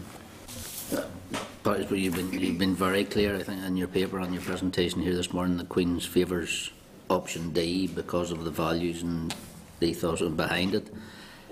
But you've also said that you see the Queen's would be the centre for option D. Would you still support option D in Northern Ireland if Queen's wasn't the centre? Yes, we would. We believe that Queen's is best placed because close to 80% of the existing provision is either within affiliated university colleges or within our School of Education. We believe we already provide a very comprehensive suite of both undergraduate and postgraduate programmes, have a very dynamic research portfolio, both with research fellows, postdoctoral fellows and academic leaders, with over 30 of those within the School of Education in Queen's currently, and an income of over 13 million across the last 5 years. And I think that speaks for itself in terms of the potential and also the existing quality that is there. That said, if the decision was to create a single institute for Northern Ireland elsewhere, we would support that because we believe that is the best option for our children, for the educational system of Northern Ireland and for the economy going forward. Okay, thanks, Patrick. Sorry, Chair. Yeah. Good morning. Morning. Good to see you again. In terms of clearly the Chair's outline, you've certainly went for option D. Do you not see a situation, particularly in Northern Ireland, that there is a place for faith-based education, and there would be no role for faith-based education in option D? Well, I disagree with that assumption. I actually, first of all, believe that faith-based education is very important. There are many examples around the world and actually close to home, both in the Republic and also if we take the Glasgow St Andrews evolution over the last decade, where faith-based education has been brought into and amalgamated with the wider opportunities that actually exist within universities. If we take Loyola, for example, in Chicago, they have faith-based education surrounded by a much wider and integrated opportunity for research within that framework. I'm not saying that these are not going to be challenges, but my own belief is that the two are not incompatible at all. It's a matter of working through the issues to deliver those and ensure that some of the advantages that are in faith-based education actually come to the fore. So, being devil's advocate in terms of St Mary's, if you went for option D, what assurances would you give them that they would be able to protect the autonomy and finances, their autonomy and ethos, and their autonomy on the integrity they believe that they have and justifiably have in going forward? Well, if option D became the preferred option, we obviously would then be working with St Mary's around an agreed framework that would bring them completely into the university being supported financially and otherwise. We would have no intention of pulling out of West Belfast, indeed very much the opposite, as I've said on my previous visit to the committee earlier in the summer. And it would be my intention that the university's presence in West Belfast is strengthened in both its visibility and impact through St Mary's being part of Queen's in a much more integrated way. St Mary's would benefit from getting access to very deep partnerships around research and also critical mass around educational programs of real depth. And so I only see that as being beneficial, and indeed probably in terms of the financial issues, actually expanding the financial impact of St Mary's because it's become an integral part of Queen's, actually linking to the social fabric which we've discussed before in West Belfast, which it currently does so well. But are they not presently getting that expertise from Queen's? In terms of, for example, academically on the appointments of staff, your assistance in doing so? Is all that elements not there? Not to the level, Pat, that it should be. There isn't the level of integration around the academic programmes. There's duplication, and indeed there isn't the joint planning. There isn't really the research base that there could be, and probably should be, in my view. So I think the opportunities that would grow from an integrated approach are significantly greater, and they currently are not there. Chair, you know, again, as someone who strongly favours the retention of St Mary's, I have a sense that the option D would bury St Mary's entirely. Would take over by Queen's entirely of the whole training concept. But to ask you a question, in terms of the option C, the initial Teacher Education Federation, which would enable the integrity of Stranmillis and St Mary's to remain intact, could you see a circumstances of you being part of that? We would not rule that out at this juncture. However, I would very firmly say that you will not achieve the quality that we want to achieve in terms of having a world-class educational system in a federated model easily. You also have issues around, sustainability and financial viability of the current system. They will not be easily addressed in a federated system. We can't have a system where 18% of our graduates are getting jobs in Northern Ireland. We're currently training people to go to Saudi Arabia to actually teach, not to teach in Northern Ireland. I mean, that's an indictment. The figures of 18%, is that reflective of the graduates coming out of St Mary's? That's reflective of the graduates in total coming out. 18% of our graduates are getting jobs. As teachers in Northern As teachers in Northern Ireland. Yeah. Yeah. Okay. Chair, clearly it's something that I personally and politically would have to be convinced of the model. Another submission this morning is opting for that as well, but I'm not absolutely sure of that. Could I maybe add, the approach that we're taking to this is putting the needs and interests of our young people at the centre of considerations, not the needs and interests of institutions per se. We've had this debate in a different context, and exactly the same principle was applied.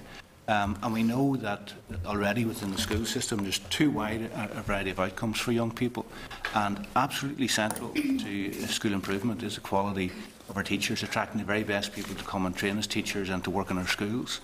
And the current system, because too many of the people who go in aren't going to get work as teachers in Northern Ireland, so therefore it's not attracting the best. It costs 30 to 40% more to train teachers in the colleges here than in other places. In a place this size, if we are putting the needs and interests of young people at the centre of our consideration, then the current system just doesn't look fit for purpose. Have you ever had any discussions with St Mary's on this concept that you have? No, we haven't had direct conversations with them. I have met with Peter Finn several times, but that was prior to the report. I have, however, written to him just in the last week to ask for a meeting of our senior management teams to actually, discuss the report in more detail together. My own view is that Option D does not has the potential to actually, first of all, drive a very high quality system and at the same time protect some of the things that are very valuable within St Mary's. Thank you. Sally? Thank you, Chair. Thanks very much for the presentation. Sorry, I was coming back there. Patrick, you had mentioned about an integrated approach with a response to Pat's reference to St Mary's University College. What does that actually mean for St Mary's? Well, I think that's where the further discussions would have to go in terms of, at a broad level, what you would be doing is actually bringing various programs together, the PGCE, some of the BEd programs, and also some of the master's programs, and you would be integrating them and probably modularizing them with greater depth. You would be making sure that there was harmony across, let's say, some of the practice-based learning, but also in terms of the content of courses and indeed where those were cited, for example. So you would have more critical mass in terms of the lecturers and senior lecturers, professors involved, and you would have research underpinning every aspect of that, both at undergraduate level and at postgraduate level. I think the other thing that would integrate is actually on a planning point of view, so that we, both here in Northern Ireland, but also then nationally and internationally, can become even more adept in terms of research within the educational spectrum, so we can actually become pilots for new methodologies around education going forward. And of course, very importantly, in the dynamic of further education, I'm not necessarily talking about master's or PhD programs, I'm talking about the continual education of our teachers, because it has to be seen as a lifelong thing. And of course, that enhances the quality. It also enhances the passion and commitment that actually the educational profession themselves bring to what they do within their schools.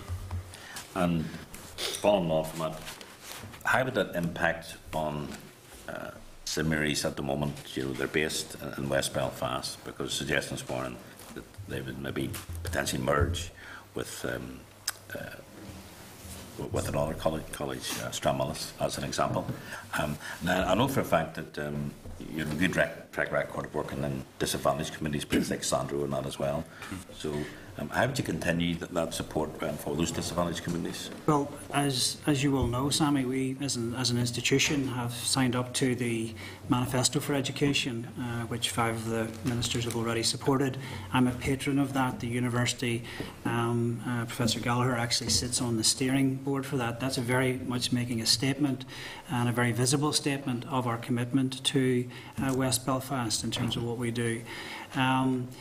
I don't want to come down and make specific recommendations because I think that would be improper. What I'm getting at is, and what I've said, as I've said earlier, we wouldn't see St Mary's coming into Queen's as we're going to close St Mary's. Very much the opposite. It would be an opportunity for Queen's to actually have a visibility in West Belfast in developing programmes around education and potentially other things related to the economy there.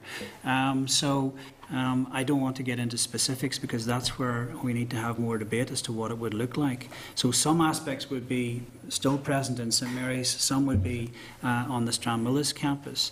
But the visibility of Queen's, its impact through being present in St Mary's and West Belfast would be much greater. Over this past couple of years, I think Pat again mentioned earlier on that we have met some staff from the Stranmillis and St Mary's, and there was certainly a thing with some people, not everybody, that they perceived Queen's University as very much as a secular university, which it is in many ways. And you mentioned the importance of faith-based education. So how do you encourage that then from a secular institution? How do you encourage faith-based education?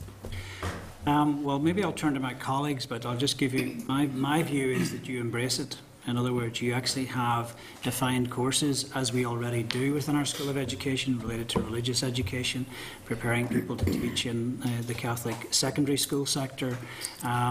So yes, we're a secular institution, but that doesn't mean that we can't embrace faith-based education. I personally actually believe, as a person, that faith-based education is very important, and I think it does deliver some real added value. So I think it's not beyond us to actually maintain what is very good about the system and at the same time build on it in a very significant way. But maybe my colleagues, Tony, maybe you or Paul want to comment? Yeah, maybe Paul can say a bit more. I mean, we train post-primary teachers. Most post-primary teachers for the system are trained through University of Ulster or Queen's, and they go out and work in controlled, maintained grammar, secondary, whatever schools. The shared education work, which we've pioneered over the last 10 years, is all about providing the best of the diversity in the system by allowing faith-based schools working with other schools and collaborative networks, all to sort of do that. We train we train post-primary RE teachers. And teachers who want to work in Catholic schools have an opportunity, or given an opportunity to do the certificate if they want, if that's a requirement to work in a Catholic school. So we've always provided that sort of context. As well as the 2 university colleges, the teacher training colleges, we also have associated colleges, all the theological colleges. They're all within the framework of Queen's as well. So there are historical reasons why our charter is the way it is and why we have a sort of a secular character, but that doesn't mean that religion is absent from Queen's University. Far from it. Could I just add, I think the key issue, partly what Tony's said, that we have pioneered the shared education model in Northern Ireland, and we've certainly provided all of the evidence base behind it. So, I mean, currently there's 130 schools, 9,000 pupils impacted directly on different forms of collaboration, and respect for diversity and faith-based education and other forms of education provision is at the heart of that. When I chaired the Ministerial Advisory Group last year, looking at options for the Ministry of Education around shared education, we came out with a very clear support for diversity in the education system for faith-based schooling. So option D doesn't at all threaten faith-based education. What it does is it supports diversity, and in the report of the International Panel, there's many different examples and models for how the respect for diversity can be covered and included in different models and forms of provision. I think the only last thing to say is in terms of post-primary schools, there are many very strong Catholic schools across Northern Ireland. Most of the teachers in those schools, certainly from the STEM-based areas, from mathematics, science, modern languages, English, are all trained at Queen's. So there's no way in which we can be undermining there's no distinction between a strong school of education with diversity as its focus and strong faith-based schools. The two can work together very well. Thanks very much. Okay, thanks, John. Rob? Sure, I was just picking up on some of the stuff that has been said. And I see, in terms of looking at option D, obviously from being from West Belfast and looking at the thing, you're looking at a minister who has an agenda and St Mary's and Stranmillis do not fit into that agenda. And so therefore, you'd be deeply suspicious when you look at all options that and the whole review may have been narrowed to a point that it delivered the desired result of the thing. But it's just to pick up again on what was said. And I was under the impression that St Mary's did deliver high quality education to the teachers, and that they had a very high rate of teachers leaving and into employment. I know that you spoke about the North of Ireland rate, but specifically dealing with St Mary's, do they buck the trend in terms of thing, or where does the well, just on that latter point, I can't answer the specifics, in terms of St Mary's and where they go. What I can say is, in a realistic way, only 18% of our graduates in 2013 got jobs in Northern Ireland. In June 2012, it was 12%, 12.3%. We know that a lot of the graduates go and work in the Middle East. They may eventually come back.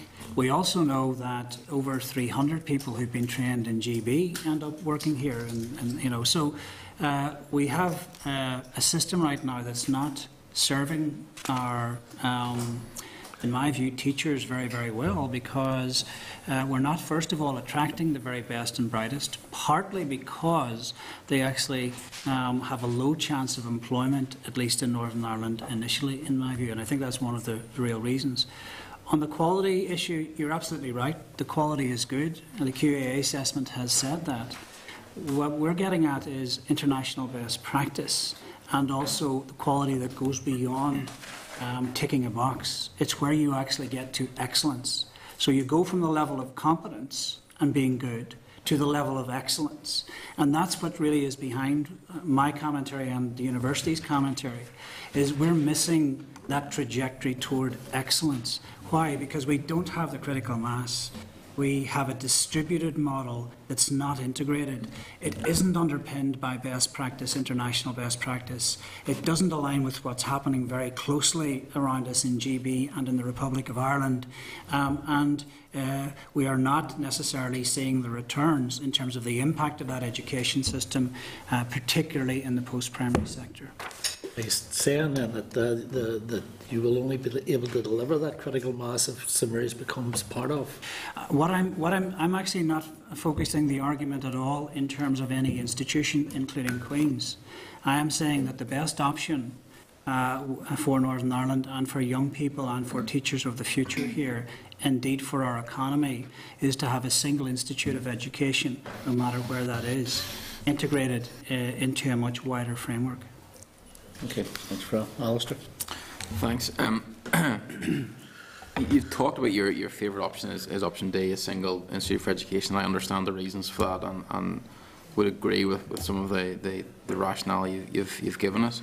And I think you've also tried to give some comfort to those who are particularly concerned about the St Mary's side or Stranmillis side. Obviously, University of Ulster are in after you, and they will, I presume, argue that geographically it's important that there's also constituents in the north coast, northwest of Northern Ireland that are serviced from having the ability to go and get initial teacher training there. And they will use the argument that it's important in terms of teacher placements, that is there for continued professional development, that it's because it tends to be done after working hours, that it's easier for that to be done geographically. So can you perhaps give us an idea of how you would ensure that there's still provision right across Northern Ireland, even if there was that single education centre based at Queen's, or if you would have a physical presence or try to get a physical presence elsewhere in Northern Ireland? So, first of all, my belief is that it is possible to actually do that from a single institution, be that single institution in the northwest or that single institution in Belfast, and to have that connect to the schools and their infrastructure right across Northern Ireland. We already do that, for example, in the health sector, which I was in. For example, we have sub-deaneries for education in all of our major hospitals right across Northern Ireland, including Altnagalvin. And we have an infrastructure there that relates to that. So I actually believe that option D, an institute can deliver for everyone in Northern Ireland in relationship to that quality agenda that I've already talked about. Does that involve having a physical structure in certain places? It possibly could. I don't want to rule that out or rule it in at this juncture. I just believe that one institution is going to have both the capability in terms of size, integration, resource and planning to really deliver something very comprehensive. And that's why I think that the two-site model actually dilutes that and will not deliver that quality. And I think we will be back here in 10 or 15 years' time rediscussing the pros and cons of that. But maybe I'll turn to my colleague, Professor Connolly, to maybe answer that as well. I was going to say, it all depends how we see initial teacher education and continuing professional development and the future of where we're heading, whether it's single institutions or one larger one. And the model that we're all based in one building and everybody comes to that building for training, for ongoing professional development, is one we need to be moving away from. And certainly in the School of Education, in our research, we've run a large number of very practical trials in schools, 800 schools across Northern Ireland and beyond, 36,000 pupils. So we're not a Belfast-based institution at all. In terms of research, we're covering across the whole of Northern Ireland, much of our research in the south and in England as well. So we have a much broader vision. We're not constrained by a building. But certainly in terms of professional development, if we're really taking the model of shared education seriously, one of the challenges I've identified as in the School of Education is we need to move away from a model where we provide for trained teachers. If they want professional development, they've got to sign up for a 3-year master's degree coming in every Wednesday, Thursday night against all of the elements to do it for three years. And we need to move to a different model, a model where there's a proper partnership with schools. We've already got excellent partnerships, but we need to take that further. And the model that we're exploring now, and we've got funding to pilot for this next year, is one where actually we're asking schools to work together in area learning communities, identify their needs, identify what they want to be focusing on in terms of priorities, and for us to be flexible enough to deliver modules, short courses, which actually are bespoke, that can address those needs, but critically can be delivered out in area learning communities. So we shouldn't be thinking whether an institution or there's two institutions, we shouldn't be thinking that they're going to be where we're going to be providing much of our work. If we're really going to be radical and have an international world-class system, we need to be fully embedded with schools and having that partnership model. Okay, thanks. Again, Chris. Thanks, Chair. Given your own international standard of expertise and experience in education, given some of the things that have been said on the committee today, could I ask you if, in your assessment, the stature of international educational expert that was appointed to this panel would have done anything other than offer their own independent proposals in relation to a way forward for teacher training in Northern Ireland?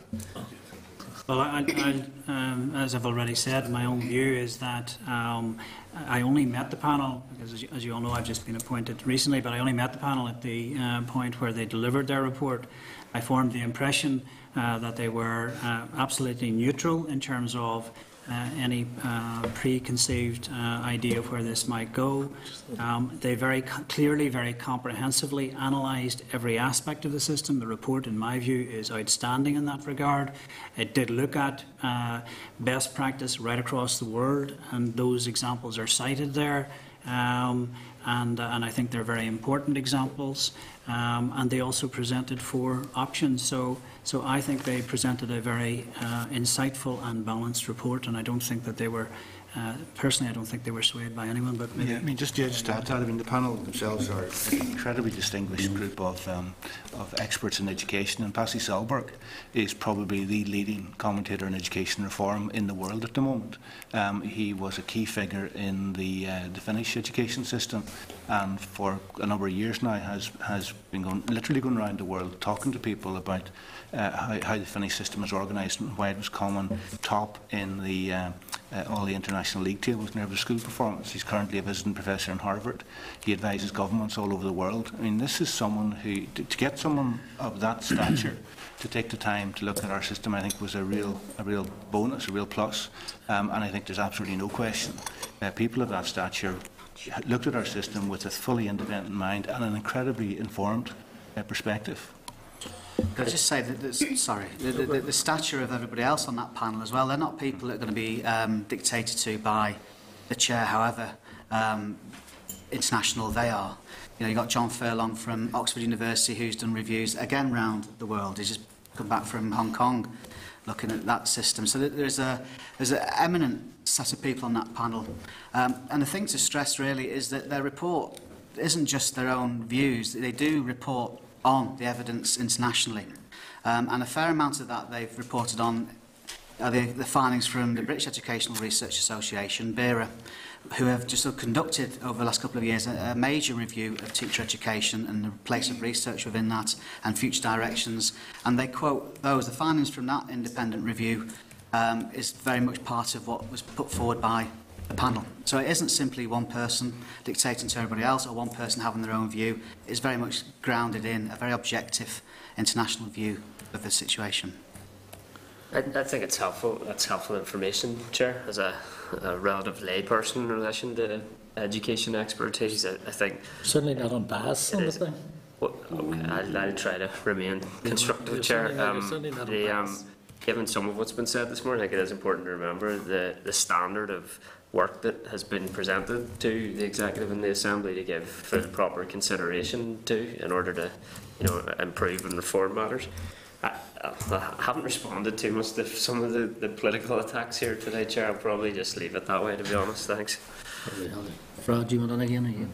Just leave it, Chair. Just leave it, Okay. Gentlemen, Thank you very much. Thank you. Okay. Thank you. Thank you all very much.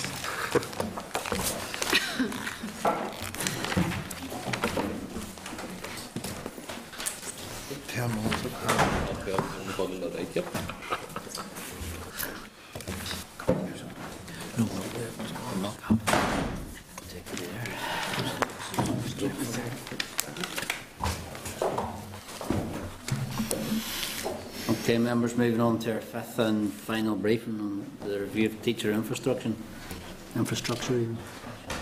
University of Ulster, briefing papers are page 172.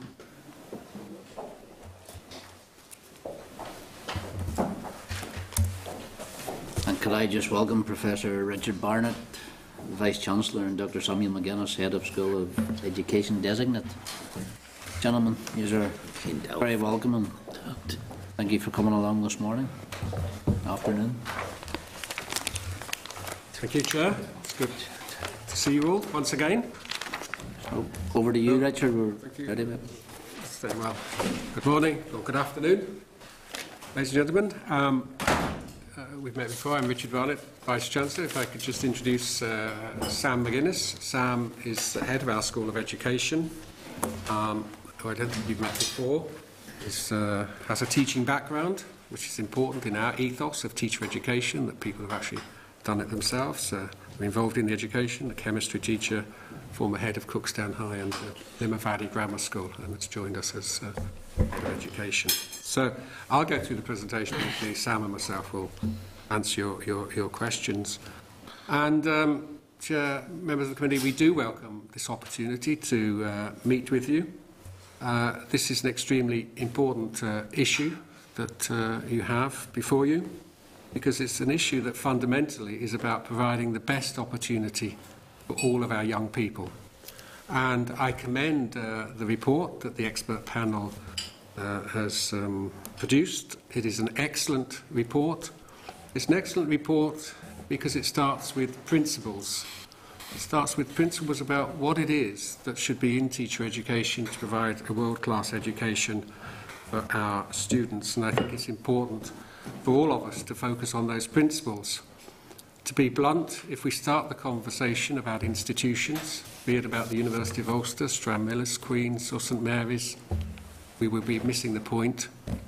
That should be a consequence of the application of the principles. not, it should not be a focus of the institutions. If we start with the institutions, we will be failing our young people. So we welcome the report. It actually mirrors much of our own submission. As I say, it starts with principles and follows those principles through.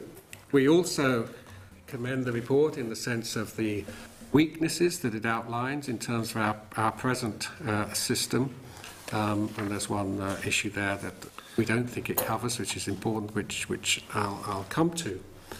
And the other thing is that in terms of moving forward, clearly the issue you have before you is a Belfast problem.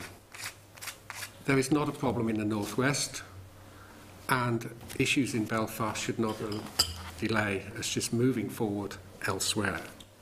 So in terms of our submission, we do believe it is important that initial teacher education and continued professional development are considered as a whole. The review supports that. They talk about the 3 I's. They talk about initial, induction and in-service. And we can't emphasise strongly enough our belief that they must be integrated.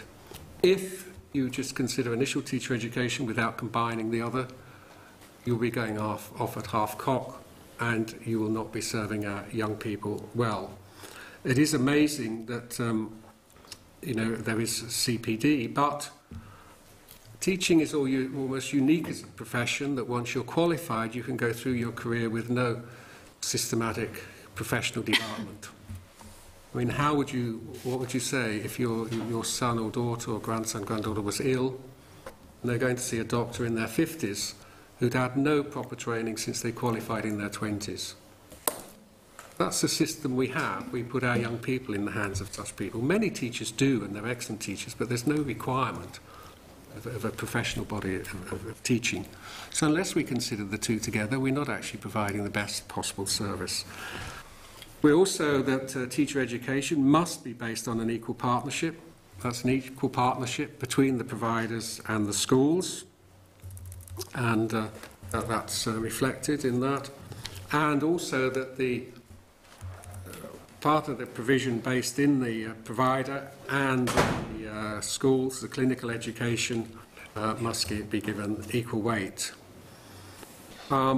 We believe that those involved in the teacher education, and especially the assessment in the schools, must have teaching qualifications themselves, and that's a principle that we follow through. For example, in assessment of teaching practice, we don't farm it out to part-timers. There is a need for teacher education to be research-based, and that research must be about pedagogy and about learning. There's important research, no doubt, in education about this, about the future of the education system and sociology of education, all that. That is secondary to education about effective learning.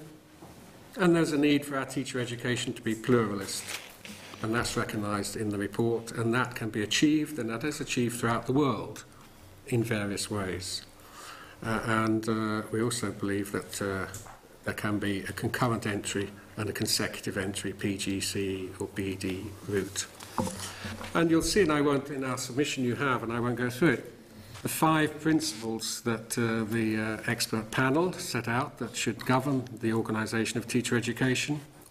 We fully support those principles, and it's taking those principles and working them through, and what does that mean for how we structure teacher education. We agree with the identification of the present weaknesses in our system. There is one omission in the report, and that is that important 16 to 19 education group. That is partly in the FE sector, partly in the school sector. We are the only provider of a PGC for the FE sector, and there's a lot more work to be done there in how the FE and schools work together, the importance of vocational versus academic. So I think that 16 to 19 agenda is something that you should consider, and does need considering of how that's developed further, so it's right from early years through. With regard to the provision of pluralist teacher education, we do agree with the report that that's fundamental. It can be achieved in different ways. Currently, we are the only provider that is recognised by all the traditions. There's not a problem in that. There's not a problem in achieving that. The Catholic Church has no problem in what we do. And we do it by jointly teaching some classes. Okay, so other places do it by ring-fencing part of the curriculum for the tradition, so it can be done. And also we agree that the status quo is not an option. Okay, and you'll see there. And we also agree that there should be some overarching body to look at where teacher education is going. Then, well, where does that lead us? Well, that leads us to favour the two-centre option. As the panel says, and I quote, that makes significant progress in relation to the quality criteria in terms of best international practice, would strengthen the research base, create a coherent structure in Belfast, and scores well on the diversity criteria. It's not as efficient, clearly, as a single centre, but it is much more effective. Effective in the sense that with a two-centre model, one in Belfast, one in the northwest, we are of the view that teacher education in schools is a partnership. You can't have an effective partnership if to work with your partner you've got to travel 90 miles from Belfast out, and with CBD you can't have an effective partnership unless there is geographic location nearby. So we would, obviously, we believe there should be a two-centre model, one in the northwest, one in Belfast, and it should be proportionate to the populations in those areas in terms of the BED and PGCE numbers. And we outline now the reason that geography does matter with teacher education. It's not something you can do because it's a partnership. The providers are in the schools every day. And you can't be doing that if you're travelling miles in an effective way. With respect to the other options, well, the single centre, I've said it will not be effective. We would not be serving our young people well. We would be disadvantaging our young people in the northwest. They would be second-class citizens relative to those. Or, if the single centre was in the northwest, which we would be disadvantaging people in Belfast and the eastern part of the province. The collaborative partnership, well, the panel says it just doesn't score highly on anything, so basically does not score highly as the other options in potential for progress, doesn't move us towards a world-class system. And in terms of the federation, they said that well, they basically say in relative to the others, it adds to bureaucracy and it's not practical and would be difficult to achieve. That's the words of the expert panel. So, Chair, we are clearly of the view that this is an excellent report. We follow the principles through and we would favour a two-centre model, one in Belfast and in the northwest. Okay. Thanks, Richard. So I've asked the other groups who presented this morning, with your engagement with the panel, do you think the Minister has opened this process with an open mind, or is there a preconceived outcome? Well, the Minister, like yourselves, is meeting with the providers. We've met with the Minister. He wanted to know our views on the report. I think, as I said, what I said to you is an excellent report. It starts with principles. He did not set, it's the panel that went that way. They didn't come up with an easy solution with him, so, and I think he's. I found that he also agreed that it was an excellent report, and he's seeing where the principles take him. I don't think he's made up his mind. Okay. Did you raise with him? I can't read his mind, but I don't. Did you raise with him the 16 to 19 issue? And what was his response to? Well, he recognises it's an issue, as because the FE sector clearly comes under DEL. The sixth forms come under DE. We provide the teacher education we're through DEL for the FE sector, but there's not a link, and there's a lot of 16 to 19 issue is one that needs to be addressed.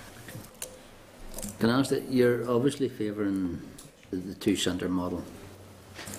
Would you still favour a two-centre model if UU wasn't part or one of those centres? What follows from this, as far as I'm concerned, is a two-centre model. How the Minister then wishes to set up, he could, when nursing was revised, and it was along these principles. It was decided on the two-centre model, one in the northwest, one in Belfast. Different providers were asked to compete for it. I would be happy with that. To either compete for all of it or compete for one centre. I'm quite happy with that, and I think that's fine. Okay, Alistair. Thanks, Chair. I must say, this morning has been very interesting in terms of the different rationale put forward by each of the people giving us evidence. You have said in the letter that we have received that the two-centre model, not as efficient, but more effective. Mm-hmm. I was wondering if you could maybe go into a little bit more detail about why you believe it will be more effective. I mean, you've talked about the geographical reasons. I asked Queen's University the same question before you arrived. They rubbished the idea that this was a particular issue. They said that they favoured option D, but they would keep a physical presence at St Mary's, clearly trying to keep people on side who are particularly passionate about St Mary's. They said they were open to the idea of a physical presence, perhaps across Northern Ireland. They said that in the area of education and training in the arena of health, it can be delivered across the whole province from one centre.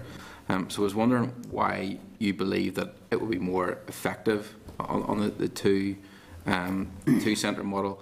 And secondly, and perhaps it's a little bit cynical, but you're the university that has a footprint right across Northern Ireland with different campuses, and perhaps geographically you are best placed to be able to deliver a two-centre model, but delivered from the University of Ulster. I wondered whether that had been part of the reasoning for your determination that you need a two-centre model. I think, Alistair, the second part of the question, I go back to, I think the principles, it comes through to a two-centre model. I think reading the report also, they're strongly, there's not so many negative things about the two-centre model as they say about the others. There are more negative comments in their report about any of the other models than the two-centre model. So on that, I'd go back to the issue that if it's a two-centre model, at the end, the University of Ulster could run the lot. The University of Ulster might not run any of it. Or the University of Ulster could run one, and another university or somebody else run the other. I'm open to that. This is, starting from what is best, in terms of providing education. But going to your first question, and I'll hand that over to Sam. I mean, Sam was headmaster, of Limavady Grammar School. So Sam, just in terms of the whole partnership and developing the best possible teaching profession for our young people, would it be best for Limavady Grammar School to have a local centre you work in partnership with day in, day out, or people popping up from Belfast? This idea that it's in Belfast and you pop out and then it's just, or use a part-time locally. It's a strong argument. The geographic argument is strong, not just for initial teacher education. If I can extrapolate it into CPD, I do a lot of work in CPD leading to leadership and headship qualifications. We're just about to launch a new headship qualification next week, and the classes, the cohorts exist. But even as I do that and as I draw people in, the first question they ask is, where are you going to teach it? Are you going to teach it in Magee, or are you going to teach it in Belfast?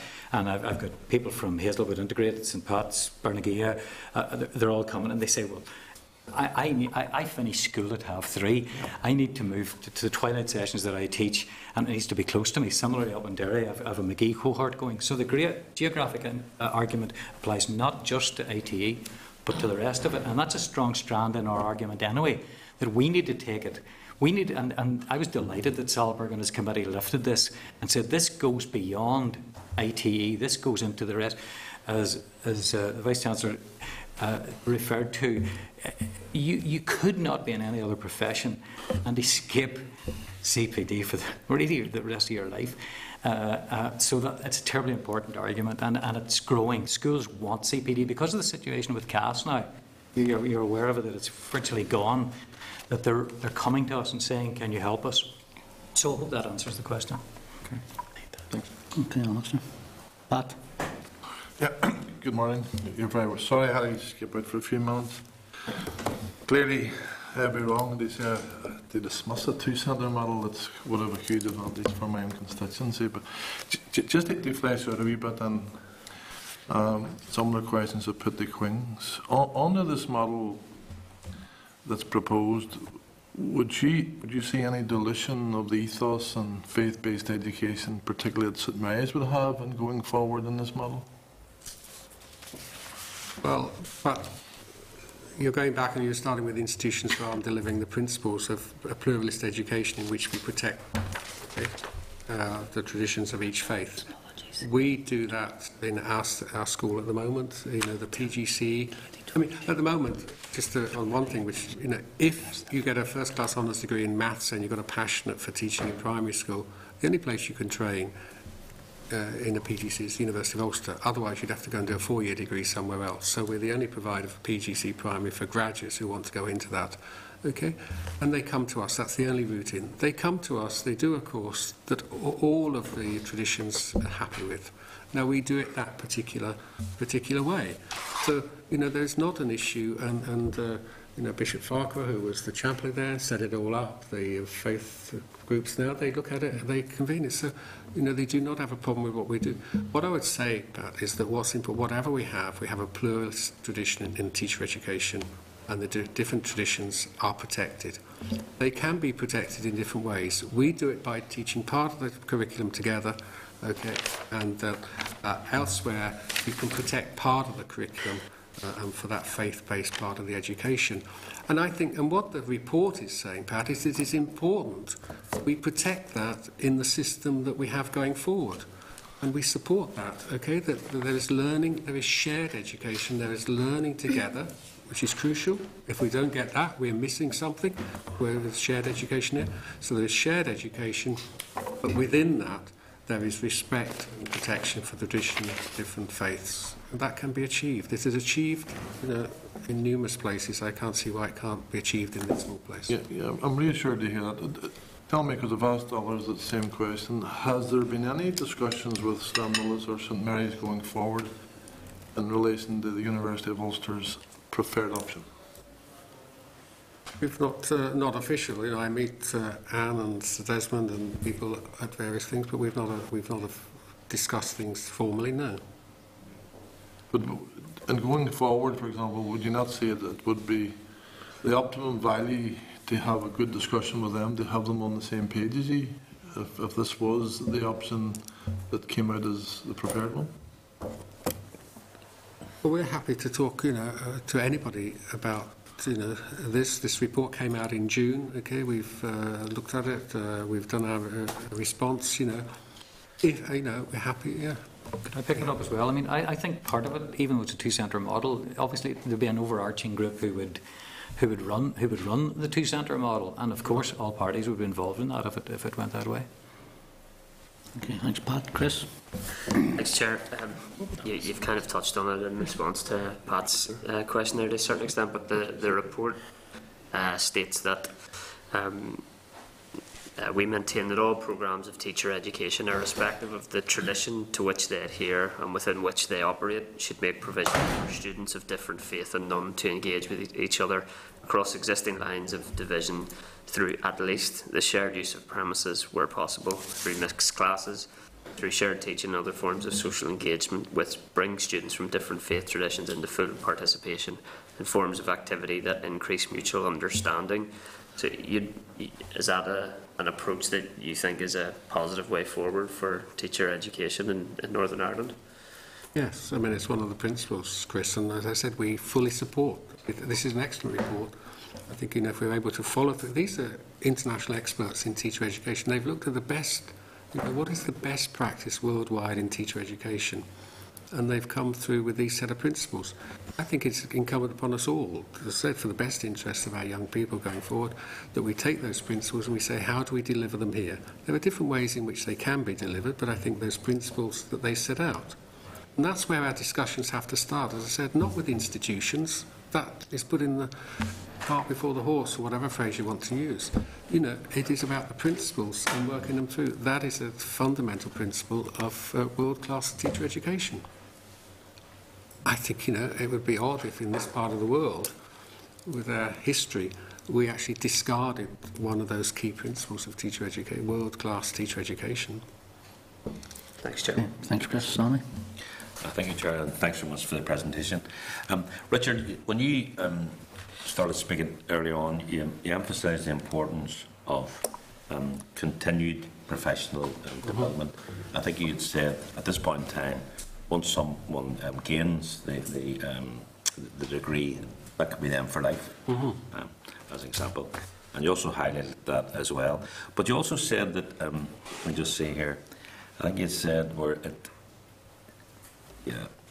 it says that CPD for teachers is also location specific. Could you maybe expand a bit on that? Well, I think Sam, that was the point that the other Sam was making, in that the CPD in general, well, it's going to be part-time activity. You know, you're going to be released for an afternoon or a day, or you're going to do it in the evening, or, you know, where there's a true partnership between the provider and the school, you know, it can be done on the school premises with schools coming to the premises. And the issue is, you know, if you've got effective CPD in that way, face-to-face, how's that going to happen? And I think the other thing is that with two-centre model and with true partnerships with schools, you know, you do have development in leadership, which is Sam's special. Not only just sort of administrative leadership, going on to be a departmental head, going on to be a deputy head. You know, where is the effective? We've got some of that, but it's not. You know, it's patchy. And the other thing, you know, you also get subject leadership. You know, where is the teaching of mathematics going? That is a fundamental problem in our schools, of how to teach maths. You know, there's a lot of best practice out there of how you teach maths. So you'd have community, you know, and a subject leader in maths teaching, and you can do that in communities between the providers and the schools. You can't do that by popping over a bench chain pass one way or the other, you know. And actually, I'd said it was efficient. It's hardly efficient from the person's, you know, given that I go up and down all the time. You know, it's a lot of dead time in travelling in that. So that's why CPD is local. That would be the key issues, wouldn't it? Yeah. And again, I suppose when the Open University were here, they talked about their distance learning model in terms of ITE. How do you see that as a system? Well, I think that's part of it, and we would do some distance, but I think, you know, as part of all of this, it's not either or, Sammy. It's got to be both. Okay, so you can do a lot of the stuff online, but then who is it then you're actually face to face with? So I think it's that combination of doing both, so that you know, there's very little. Most of it, you know, it's partly online and then partly face-to-face. Who is it you're going to have the face-to-face with? You know, well, if we have a school of education where we've got professionally qualified teachers in there, they're involved in the initial teacher education, the CPD, you know, you're going to be face-to-face with those people rather than people coming in part-time whose primary job is doing something else. Which of those is the stronger? Well, thanks so much. Thank you, John. Richard, Samuel, thank you very much for your time. Chairman, could I just say, I mean, I think it would be remiss of me at this point if I didn't say, you know, the university is deeply concerned about the cuts that you collectively are imposing on the sector. You know, in year, we get a £3 million cut, so we get a grant letter one day, and a week later we get a grant letter to say it's cut by £3 million. You know, this is a bizarre way of carrying on government. You know, I would agree with John O'Dowd that, you know, education is something that should be protected. So I really don't understand, you know, if you think education is ain't protected, why it's protected if it happens to be in one department and not another department. And, you know, the consequence of this is that universities here now are getting £1,000 less per year per student than if we operated in England. It means that you know, you want us to train a world-class computer scientist, world-class engineer, over £3,000 less than the university does in England. Without fail, firms that come here, FDI, come here because of our world-class education system. You will not see a consequence of what you're doing in the short term, but longer term we will not be competitive. How, when an FDI comes to West Belfast, comes to the northwest, are you going to say, yes, we're world class, but we do it on the cheap here? You know, you're not investing in the future, and this has serious consequences. What you're doing in terms of these cuts, and I think I would be failing the higher education sector if I didn't say that. Okay, £1,000 less per student now. We're supposed to achieve the same results as universities elsewhere. It is not sustainable. And on your watch, you are undermining one of our best assets. Richard, your point's well made, and I think if you reflect on the Hansard of last week's briefing from the Minister and from his responses and the reactions of members of this committee, I think you'll see where we all stand and where the collective here was, and also the Minister's own opinion of the costs that are coming forward. And I just would encourage you to have a look through that Hansard of the engagement that we had in regard to this. And also I appreciate the Minister sought to protect higher education because the cut to his budget was bigger than he's cut to us. So he appreciats that. And but, you know, he voted against it. This point of information, the Minister voted against it. But that is, but I'm saying you collectively, you know, it's your watch collectively. It's not the Minister, it's collectively. The Assembly could do something about it if you don't agree with it, collectively. What do you want us to do, Richard? What do you want us to do? Well, politics is about choice, okay? And you've made a particular choice. The choice is to cut investment in our young people. But there will be consequences. You've said we can do something about it. What do you recommend we do about it? Well, I'm not the elected official, okay? Okay. I'm here to represent what... Okay, Richard. Okay. Your point's made on record. Lord agree to Stephen Farry's well? No. Okay, thank you. Unsurprisingly. Okay, members, thank you very much for today's session. Could I just suggest we forward all Hansard to the department for comment? Members, any other business? Will this be coming on the agenda as a discussion matter? And also maybe, because I know Queen's are a bit concerned about the complex as well, maybe we could get something as an item for discussion. Yeah. There is correspondence that is received from you, so we'll be able to work it through. That's fine. Members, just date, time, sorry, can I just submit a notice of late apology for the Deputy Chair, Tom Buchanan. He had thought he would get here at some stage, but recorded as an apology. Date and time, place, next meeting. Next meeting takes place 10 a.m. Wednesday, 24th of September, room 29. Room 30, sorry. But I would remind members that finance training will commence at 9:30. And can I just say that Patty Salzberg will be Skyping with the committee at 12 noon? Who? Chair of the panel. The chair of the expert panel. Plus there will be two panel members here, a guy called... He's swayed at national experts. Yep, sorry. Chair, maybe Kathy has answered this. I'm on the Enterprise Committee, so we're also doing the financial trading tomorrow morning. Is that the same thing? Same thing. Just go up here next week. Yeah. But you've been an expert with time it's finished. Once will be enough. Once will be enough. This is the Northern Ireland Assembly Committee Room 29.